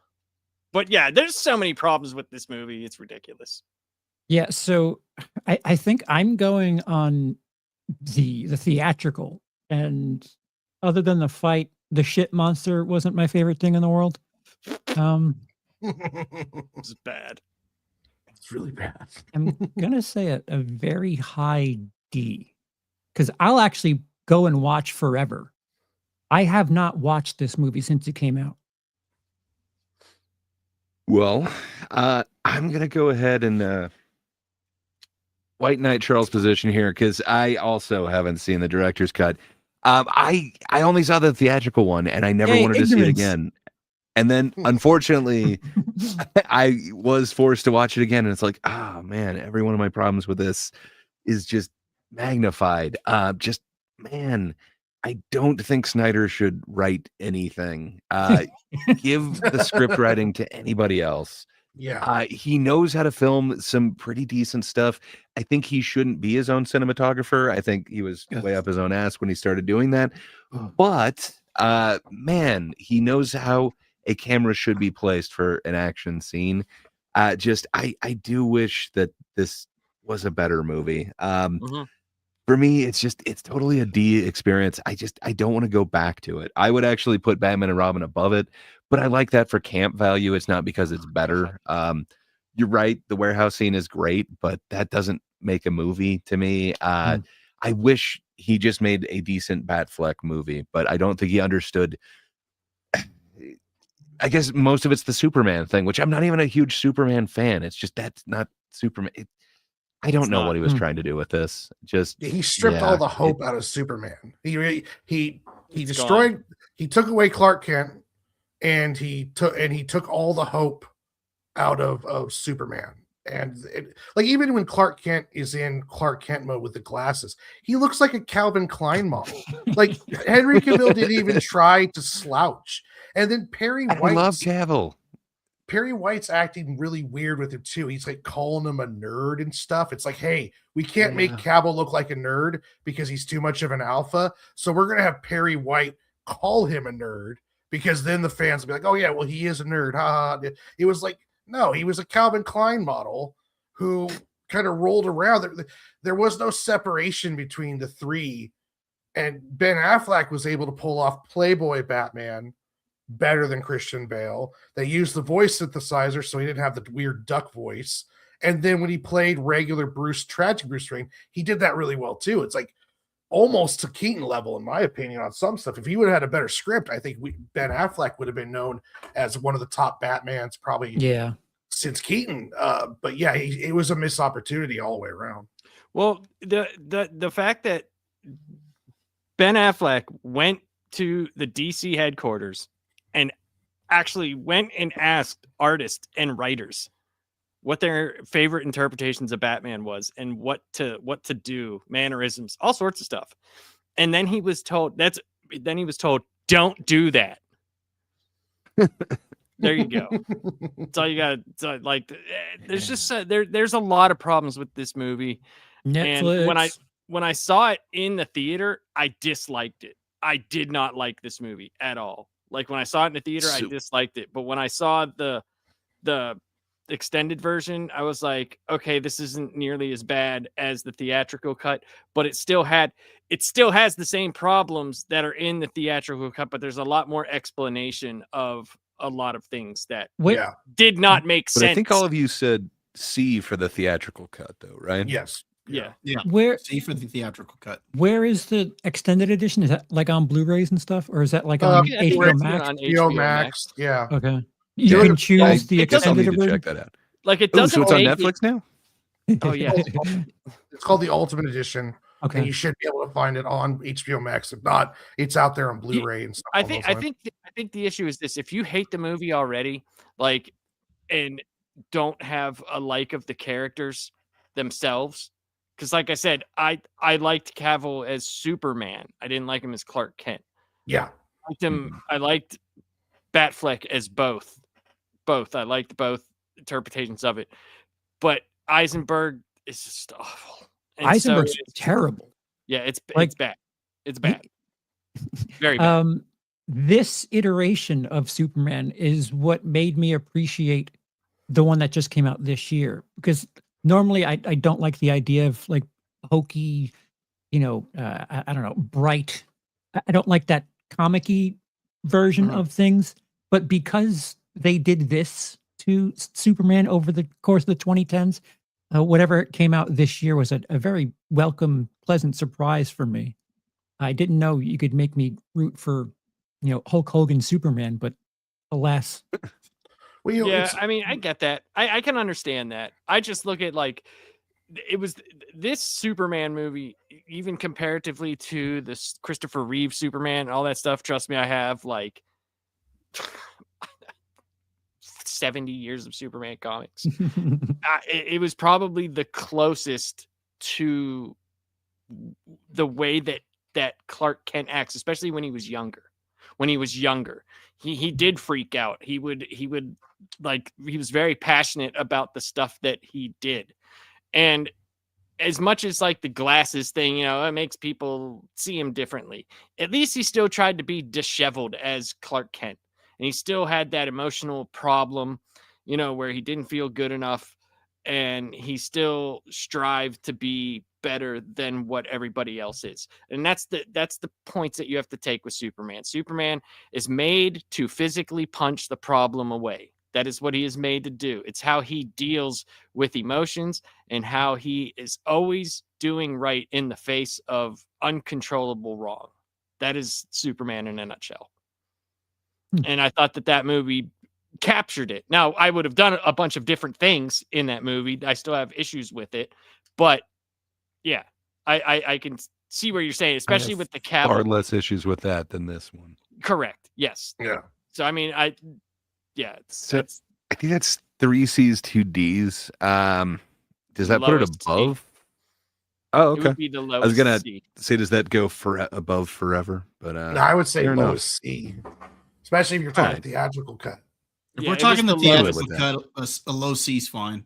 Yeah. If we're talking the Ultimate Edition, then that's a B. Yeah, it'd be right. the lowest C that we have so far. okay, I'm down with that. Okay, so now we're going to Matt Reeves and we're going to Pattinson and we've got the Batman. Febbitman. I don't know. We've got Slow Nirvana. Does that do something for you, No. Bob? Your thoughts on the Batman? All right, this movie was an A for me up until we get to the last act of the film. And the last act, I think, really drags this thing down, which I thought the last act was a C. So because of that, I'm going to put the movie as a B. I still enjoy it, and I will say I actually enjoy it more now that I've seen the Penguin than if the Penguin hadn't come out. I might even drop the Penguin makes me like this even more. I didn't have a problem with Pattinson in the role. Maybe as emo Bruce Wayne, I could say that I wasn't a fan of it. I'm hoping maybe in a sequel we'll see him try to take on more of the billionaire playboy. Read Batman Year 2. Yeah, it's literally very close. I could see Bruce literally putting on Avril Lavigne and fucking telling Alfred to shut up, man. You don't understand what being Batman is. He was literally more Batman than Bruce Wayne in Year 2. Well, but that actually I liked about the film is that he is more Batman in this movie. This is a one where he's only Bruce Wayne in very little of the film. He's Batman pretty much throughout the whole thing. So I mean, there's a few scenes, of course, where he's Bruce Wayne, but I had no issues with him as Batman. And yeah, like I said, I'm gonna put this as a B. The last act really drags it down. But it was an A through that first 2/3. I think the Batmobile sequence where he's chasing after the Penguin, I think that's a fun scene. I love that scene. And then Colin Farrell as the Penguin, both in this and in the show, I think he's great in the role. So yeah, for me, this is a B. Fair enough. Warren, what's your thoughts on the Batman? You a fan? I was not a fan when I first watched it. And then I rewatched it recently, and this is post watching Penguin because I'm also in the camp too where Penguin made this movie better. I forgive a lot of what Patterson's performance because at this point in his career, it's Year 2. There is no difference between Bruce Wayne and Batman. Like Bruce Wayne, like he even stayed talking like Batman when he was Bruce Wayne. Like it was really part of him is like the journey to discover his humanity back after being in this dark hole, and that's kind of what happened in that third act when he was saving the people in the stadium. Even though I do agree the third act kind of drug on, the way they ended it with the Riddler, I was not a fan of. I always said that this movie was kind of like Nolan on steroids when it comes to realism. Like, I don't understand why every Joker now has to have a messed up face. Like, okay, I get it. Heath Ledger did it, but we don't have to do that now with everyone. And then the guy they got playing Joker now looks like he French kissed a meat grinder. And it's like, why are we doing that? I didn't mind forgetting the one fact. Joker. Well, I didn't. I don't count that joke. I don't mind the fact that his detective skills weren't great because he's still learning. But I will say what this movie does better than any other Batman film was that opening scene where he's talking about fear and that guy drops the spray can and it rolls into the shadows and he doesn't want to go get it. Other criminals see the skylight and then they look straight to the shadows. The way he personified fear was so good in that film. But also at the same time, Batman was like always like walking at a slow trot. He was always talking very slowly. I don't know. I don't know about. I'm so lukewarm on Patterson's performance. I think there was a lot of good stuff in that movie, but I would give the Batman a B. I want to say if the sequel comes out and they show growth in Patterson's Batman, where he starts producing more of the Playboy and we start seeing him grow, I think that would retroactively make the first movie better because it's like, oh, okay, I see what's going on now. I get it. He was super young in this. Now he's kind of discovering who he is more, and then we get to kind of see the battle between the three personalities, which they're already starting to kind of play. Like, there is no Playboy Bruce Wayne, because honestly, Bruce Wayne right now is just a traumatized kid fighting crime as Batman. So as far as he's concerned, he is the only thing left is Batman. And when he's not Batman, he's just low, he's working on to his next Batman time period. So yeah, I would give it a B. I think the sequel could possibly move it up to an A in retrospect, but right now it kind of sits at a B for me. But Penguin did damn near push it up to an A because that Penguin series, that was good. And they're doing the realistic stuff. Like, if you're going to do the realistic stuff, do it right. And they are doing it. Like, even Batman's flying scene was essentially just a wingsuit in the middle of a city, and exactly what happened to him is what would happen if you try to do a wingsuit off the top of a building in the middle of the city. You're going to crash and burn pretty damn hard. So that was, I do like the kind of guerrilla. Still, since Michelle Pfeiffer best representation of Catwoman. I mean, I hate the costume for her, but the costume was not great. But the way she played, it was like with Michelle Pfeiffer, it's like, how is a secretary doing backflips and kicking ass? With she's part Zoe, cat. it's like, okay, we get it now. Okay, I get it now. She's a cat burglar and she lives on the street and she's had a rough life, so that's why she has her abilities. With Michelle Pfeiffer, it's just kind of like, I don't know. Did they officially said she had cat powers, or is it just she was driving crazy? I'm just assuming that teaches her kung fu and gymnastics because she went crazy. I didn't know bipolar did that, but whatever. So yeah, I'll stick with a B on it. Okay. Charles, if I remember right, you had some kind of strong feelings on this one, didn't you? If Nolan's Batman is the Goldilocks for realism, this is just a little too far in the edgelord direction. A little too dark for my taste. And like everyone else, the Penguin series certainly makes me appreciate it a bit more. But this is one that, for one reason or another, like, I have no urge to go back to it. Maybe when the second one comes out and maybe, publicity starts happening. It's just a little too much on the dark side for my taste. But it's strong.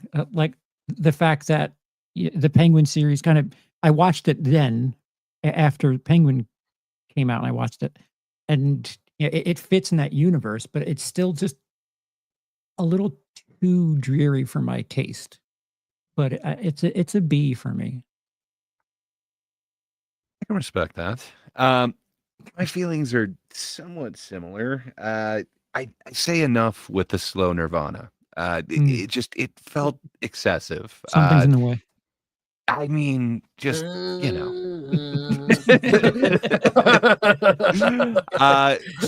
being said, I thought the cinematography was pretty great. I love how dark the film was visually. I think the story could have been stronger. Man, Penguin just shows me how strong a story really could have been in that world. And then they're using kind of notes and elements from a bunch of different kind of versions. It kind of seems like there is stuff from the Long Halloween they're kind of borrowing, but they're not really going into. But then they kind of use that for the Penguin series. Just it just shows me how good this could have been. I think Matt Reeves is learning. I think this is like his 5th film or something like that. So I don't know. I do hope the next one will be better, but for me, it doesn't quite have that I want to watch it power that Batman Returns does. So yeah, I'd put it as the highest B that we have currently. But if I was to rank Penguin, that would totally be S tier for me. But I'm not the expert. We have one person whose channel this is, who is the comics expert guy. What do you say, Lapsed? Your thoughts on the Pattinson Batman? So this was the other Batman movie that nailed Gotham. So you have to remember a couple of things. In the years that Bruce was gone, this city was totally taken over and corrupted by street crime, like street level crime. There was no supervillains. There was no, if you call Penguin one, but the portrayal they did was a little different. He was, more of a crime lord. So when he came back, the city was terrified. It was completely terrified. And they based this off a year 2, which I thought was the right way to go, because no matter what they wrote for Playboy Bruce Wayne, and I don't know why people love to see that so much. I don't understand why. Like, that's fine and stuff. And it might be to see the other side of the character, but we know that exists. This is Batman being fully committed to being Batman. What happens whenever you get into this character and it totally takes over your life and you're trying to figure out how to do it? You're trying to figure out how to be Batman. Because in year 1, he makes a lot of mistakes. And, he did go totally gothic, and he would like knock out lights and like use like shadows of himself to make himself real big and scary, and use the voice and do those type of things, where this to me felt more like Gotham than any other movie that I've ever seen. The city itself was its own character. Yeah. And I love the intro scene, and I honestly love the fact that he does go overboard. He goes overboard and has to learn, not to do that. Because that first scene where he beats the shit out of that dude and just keeps punching the fuck out of him, it's like, yo, dude, it's like, that's just a fucking like teenager. Just relax, guy. Like, you got it. You're good. And I do.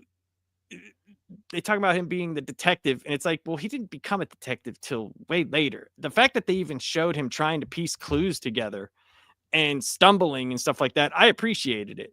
The part that I did not like was the Riddler. It was just another Joker light. I just don't care for that. If the Riddler's going to be the Riddler, I want riddles. I want really, really good riddles, and I think that's why he doesn't. He's no work. Great detective, but like the Batman. Like, come on, the Bat riddle. Like, I don't know. It seems way too obvious to have never considered that. Clock. Clearly, he means Penguin. And that's fine. That's fine. And I can understand that. But it's more to me like I just didn't like the Riddler, and I hated the YouTube thing. Like, he had like 500 followers on YouTube, and they all just fucking showed up. Like, God damn it, dude. Like, what are we doing here? But I thought Pattinson as Batman was fine. I thought he was fine. And I thought he looked great. Like, the suit looked great. and I thought it looked dark, it looked edgy, because when he was doing things, he was changing suits a lot, and he was trying to figure out what looked the best, and I just thought they nailed the suit. The aesthetic of the suit looked right. I don't know how I felt about a lot of the choices with the other characters. I thought Penguin was great. I thought it was cool to get into the Falcons, and I thought it was okay that Catwoman had, the relationship thing. It was fine. It's just the end of that movie fell flat for me. It just fell flat. Like, so I agree with you guys. It's a B, but the aesthetics of the movie I thought were amazing. And the slow Nirvana can lick my taint. Like, I just don't care.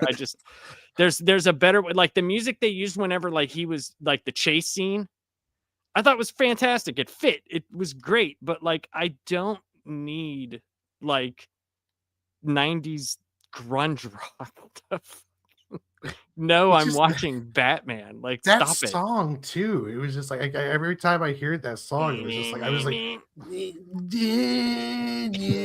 God, just sounds like some emo kid whining, like you stabbed him in the stomach or something, and he's just like, oh, something's in my gut. That's how he feels, Warren. But yeah, they definitely need to show, if they're in the next movie, depending on how much of a time jump there is, you also got to remember, if you remember a lot of adaptations, like even the Playboy that we got from the animated series, how many times was Bruce running out on that? Give her this, tell her this, leave a note here, do this, blah blah blah, whatever. This, he wasn't even thinking of making that, because that didn't need to be a thing. Like, the only time it needed to be something is when Wayne Industries started taking over. Like, it started taking over from a lot of other places that were already set in industry. And Bruce decided to do that when he saw how corrupt not only the crime was, but how corrupt everything else was. And it was before like massive supervillains. Like, if you read old Batman, like Dr. Death was his first major villain, but he was like fighting like gangsters, like, and stuff like that. Guys named the Monk. And, so I didn't have as much a problem with it as that. I didn't care for the music, and I did not like the ending, and I didn't care for the Riddler. I just thought like it was like it was like the Joker, and like for some reason people just can't get away from that. Like, do something different. What I thought would have worked really well in this is if you had such realism in this part, add a villain that is so unrealistic, and it has to it challenges everything that Bruce knows, everything that Batman knows. Do a badass Killer Croc. Yes. Do something like that, or Solomon Grundy. Something. Solomon Grundy. Something. Or Mad Hatter. Have it go completely batshit insane. The Mad Hatter would be fun, but yeah, Clayface would be cool. Clayface would be really cool. But then I'd look at that with the budget that it already was, and then the budget would have been like $500 million, and we would have got a shitty Clayface, probably. But man, I see what you're saying. We're doing $40 million for the DC version of it now. So we'll see. That would be fine. Netflix version. That Netflix would be fine. So I mean, I don't know. I didn't care for the Riddler and the YouTube thing, but I did like that he actually learned a lesson. He did learn a lesson. Yeah. Which I don't know if definitely not the worst. Other ones. I think all of us would take him over Clooney at this point, right? Even if we're unsure what he'll turn into. For sure. I think it's a B movie. It's a B movie. All right. Do we put it above 66 or below? I'd put it above myself. Above. Yeah. Okay. I'm down with like above, I said, Charles. this was borderline an A, or this was an A up until a certain point in the movie. And that last act really brought that down. So I'll go with you guys, but I would think it would be in the middle, because I just think 66 knew what it was. It knew exactly what it was. Hold that thought, because I'm with you. Gray, you're going to have to decide it then, because unless you're formally saying above lapsed, if you're not, you'd be surprised that it isn't as lopsided as you're imagining. I think it's right below 66. I agree with that. Okay. Tiebreaker, Greg. I'll support it. I would rather watch 66 than the Batman. Fair Wow. enough. See, Fair laughs. enough. All right. Speak your Well, that mind. is the You never know official what happens. ranking. That kind of sounds right to me. I think I might have had Mask of the Phantasm a little bit lower, like the end of the A column, but other than that, it I think you feels need to about right rewatch to it. me. I think you need to I think, rewatch yeah, it. I think 'Cause it's I think Mask of the Phantasm is an S all the Yeah, way. same here. It's definitely Yeah. one that I've watched the least up here. Chat said that too. So I think I need to figure out how to watch that. You have Netflix HBO in the near Max, future. Netflix. HBO presented by Netflix. I don't, but I have an uncle who can share his password with me. I can get you a copy. Yeah, You can go into the Maps library. my Go- uncle is Well, very, hell yeah. very, very friendly man. He travels through the international waters. My uncle does. Oh, Well, that seems like the official tier list. I think that makes it pretty damn official. Not I much don't hate fighting that. Anyone- either. It's pretty. Yeah. Yeah. All right. Well, as a quick palate cleanser, now that we're more familiar with the flicks, do you think you could recognize them from, say, if you were to just hear a review, either a 5-star, 1-star review? Oh no. Think you could name it? Ooh. Oh no. Hey, Labs, would you mind sharing that? You didn't say there's gonna be thing there. homework. Oh, there's homework, but don't worry about it. It's pretty close. So, yeah, I went with the super cinematic site, Letterboxd. They're snobby over there. Hey. So, yeah. Do I have to do this or you? You don't have to do anything, sir. You just have to answer a question because you are a comic expert. So, as the comic expert, we got a 5-star review, and it's from just the other day, November 30th of 2025. Anyone not giving this 5 stars is lying. Is the background Which- a hint? Yeah, It I'm is gonna not. say that's It's just Batman-y. Okay. But yeah, any guess as to what Batman movie this reviewer was talking about? Wow. Lapsed, your comic status is on the line here. It is Just so that you definitely know. not. It is definitely not. I think it should be obvious to a comic expert. Come on, man. Anyone not? Well, then Batman and Robin. Yes, actually, you are correct, sir. How You know could what's you funny have is I was known going to that? say that because of the cat and the little watermelon. Well, Don't do it. okay, Bob. Since you kind of piped up there, let's ask you. This is a 1-star review from the 17th of June, 2020. Viewed from any conceivable angle, this is enormously stupid, and it only gets ever increasingly more idiotic the closer you look. 97. Let me see the guy's likes. profile picture. Yeah, you can. It's right. MMCC. Okay. What bat flick do you think he's talking about? Well, 2020 is the review, so that's not going to be the Batman. Right. So that one's Probably out. not. That one's out of the question. I'm Bob using going to say The Dark Knight Rises. Actually, it was just The Dark What? Knight, sir. How about Wow. Yeah, he's a tough reviewer. What can I say? Warren, you're up next. 5-star review. This is from the 29th of December, 2024. Good day, good year. I'll be forever grateful I got to experience the hype, the merchandise, and the film itself. It's still the best comic book film I've ever seen. A moment in time I'll never forget. 5 stars. Batman 89. I'm afraid it was BVS, Dawn of Justice. I'm sorry, sir. You know what? It's obvious. The only Charles. reason why I actually was going to say Batman v Superman is because of it had so much hype behind it. It had so much fucking hype.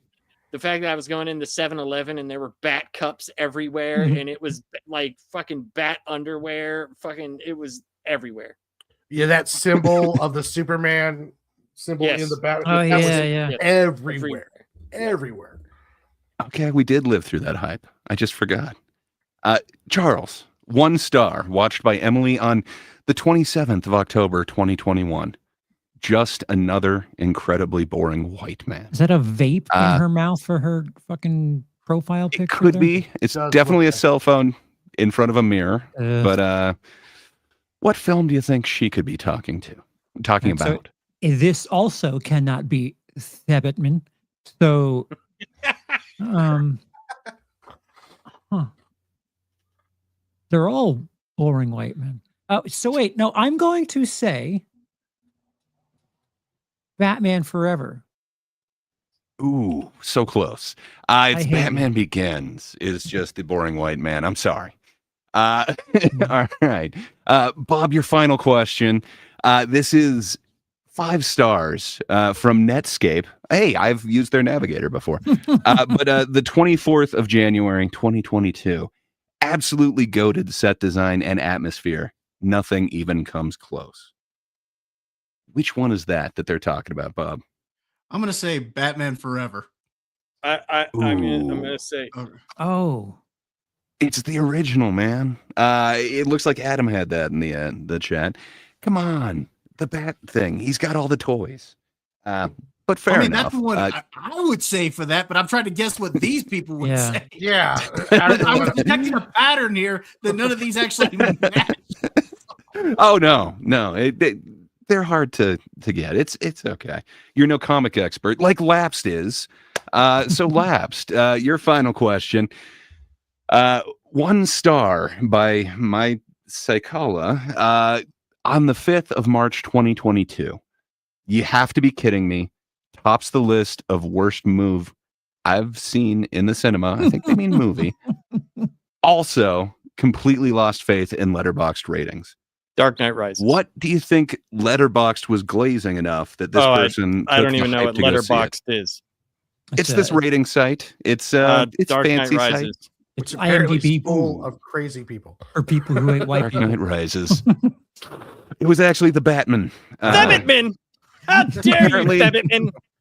She hated the Batman, and she hated the fact that Letterboxd glazed it. So is it sad that I don't even know, like, except for Batman 89 when these fucking movies came out? They were always there.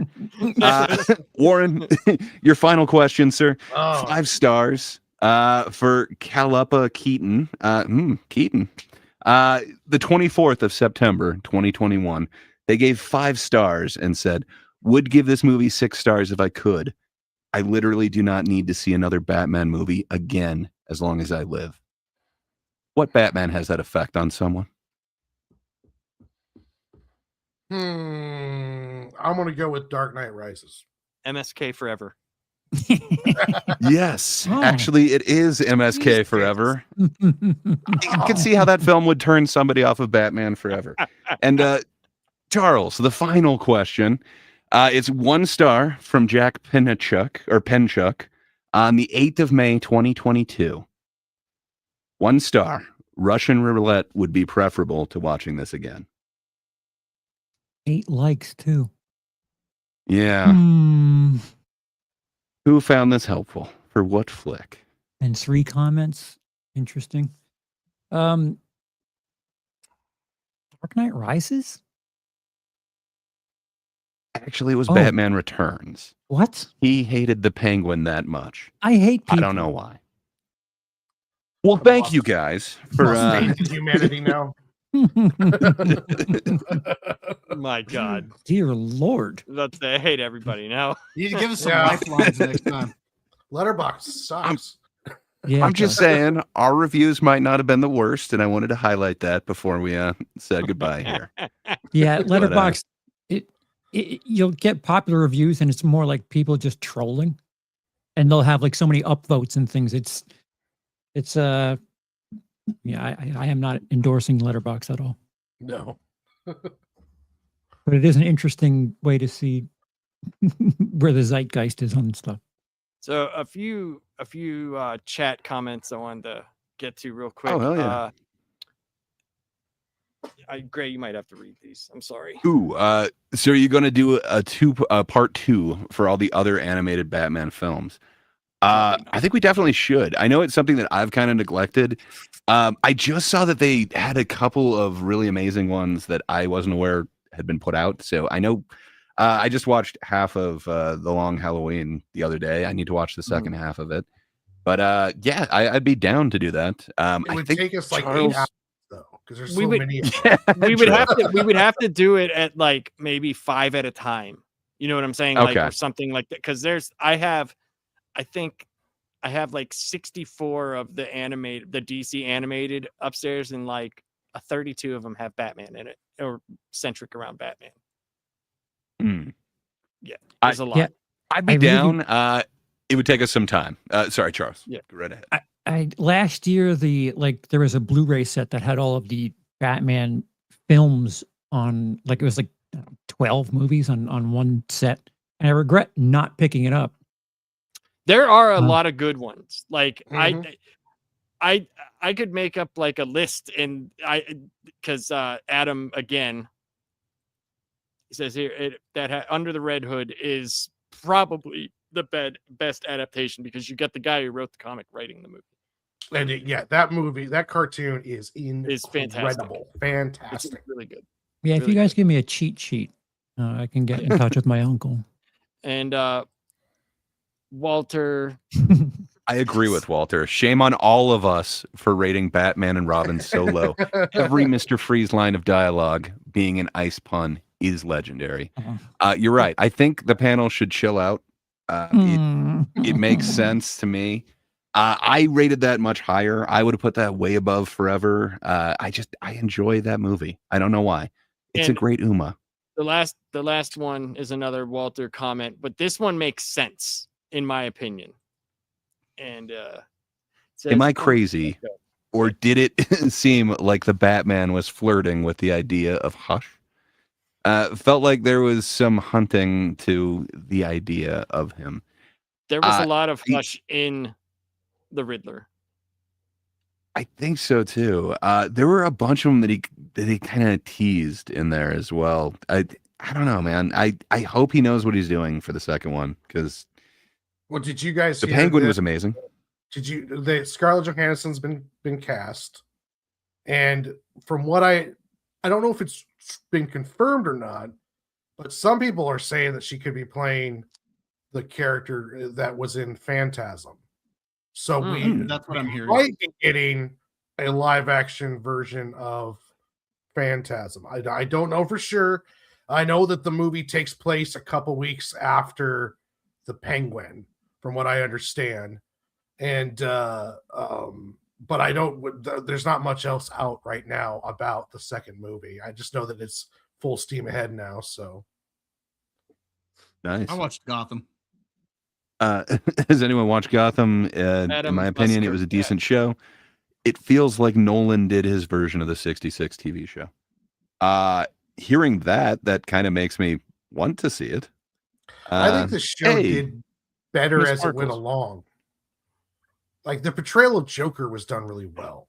Yes. I like the kid. The kid who played the Joker did a really good job for a TV screen version of the Joker. Like kind of underrated, if you ask me. But the show, did pick up quite a bit of steam. The guy playing Gordon was pretty cool. It had its moments. It definitely was better than the CW Titans Batman version and the Batwoman and all that other stuff. So, well, hell yeah. Then Blu-ray Madness is saying the Batman's my favorite. Close behind is the Dark Knight. Respectable. I get it. I think they're both very cinematic.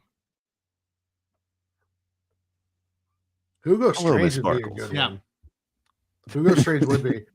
Yeah, except for the Dr. Death, who you could say was his first big villain, but even though he didn't appear till like 30 years later after his first appearance, but Hugo Strange was like before the Joker, before all those guys. He was in there, and he had multiple issues. So that would be fun to see a Hugo Strange. It would have to be psychological, like massively.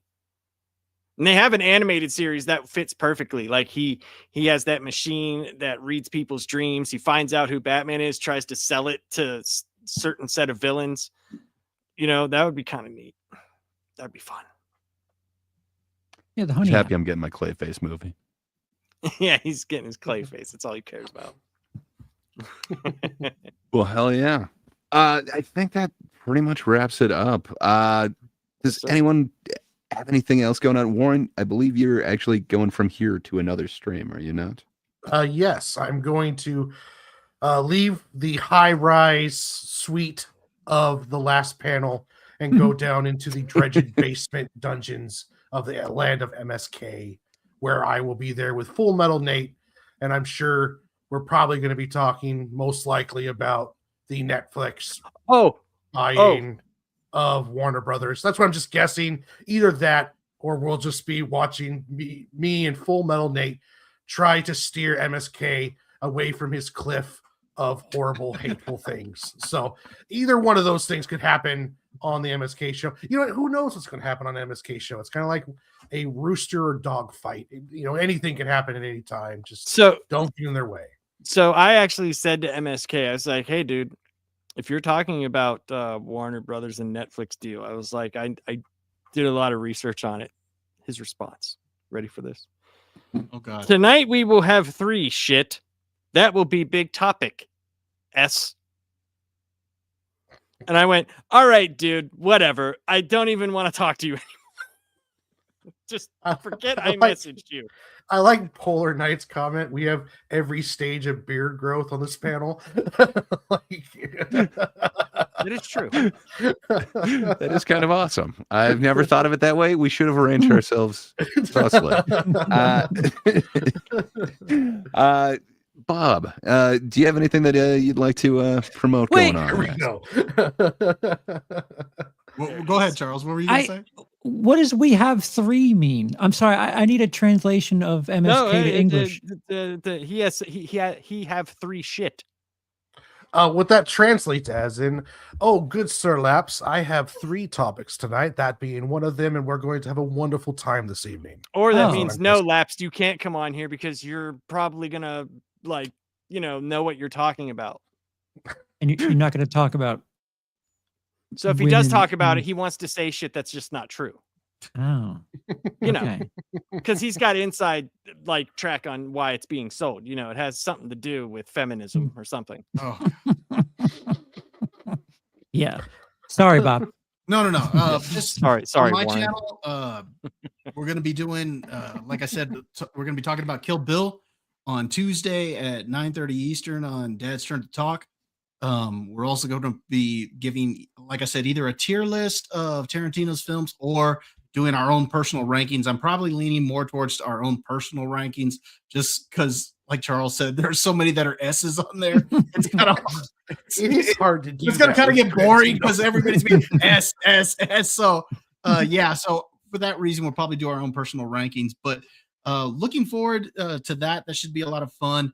You can also catch me on the MSK show on here on Fridays, of course, and you can find me on X and on Criticless. Hell yeah. Charles, sir, you Yes. got anything to announce going on? No word on whether or not something is happening tomorrow. So I guess for a viewer, that'd be a surprise. If it does happen, so be on the lookout. Ring the bell? Otherwise I'll be filming something that will be edited, maybe not around until around Christmas, but there's a thesis video on Dawn of the Dead 2004, starting the zombie craze of the 2010s. The Poison Ivy video should be done sometime in the month of December, and I might tackle Delia Forever for who would like that, because I hate myself. And Tuesday, I don't know if we've decided what the hell's happening with the ticket, but I have had an extra half week to process Brendan Schaub, and I'm angry at someone. I don't know who yet, though. I'm hiding. I didn't do it. Lap, I'm only sir. 50%. You got anything going on? Yeah. tomorrow, I mean, well, I'm not sure. Tomorrow it's supposed to be MSK's birthday thing. Oh, I forgot. Oh, that's right. I forgot about that. So I don't know, but I will be watching UFC tomorrow. So there's that. And I will be finishing a video on. I read this really cool. It's a Batman, The Question, and Green Arrow comic. It's really well done. It's a very old timey noir style where the Question finds this conspiracy, as he always does, and it happens to be with Queen Industries, and those two team up because Oliver Queen, at the time, he's like outed. He got ousted from Queen Industries, and whenever they finally get to where they need to go and they're trying to find the conspiracy, they get to the place and Batman is with the people, and you're like, wait a minute, what is happening here? So it was very well done. It was really cool. So I'm going to be doing a review on that. I think we're going to talk probably about what we're going to do Tuesday about comedy, which might be Brendan Schaub too. No, I'm just joking. An in-depth analysis. Joke by joke analysis. 12 seconds long. Yeah, all of 12 seconds. And he looks at the floor for 10 of them. So I'm sure we'll talk about that. And then sometime I read Warren Sig and Joe #4. I'm writing up something for him. So I'm sure I will talk about that. But I'm very excited to review the whole thing. I think I'm going to ask Warren to do that with me. Yeah, So I deeply appreciate you doing that. And yeah, I'll have all 4 here ready pretty soon.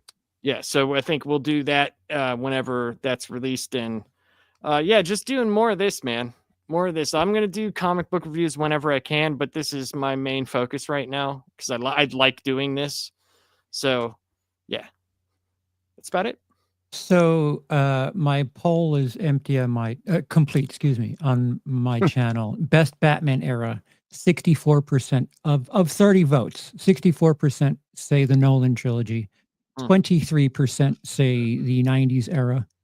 13% say Sabatman, and 0% say 2010s.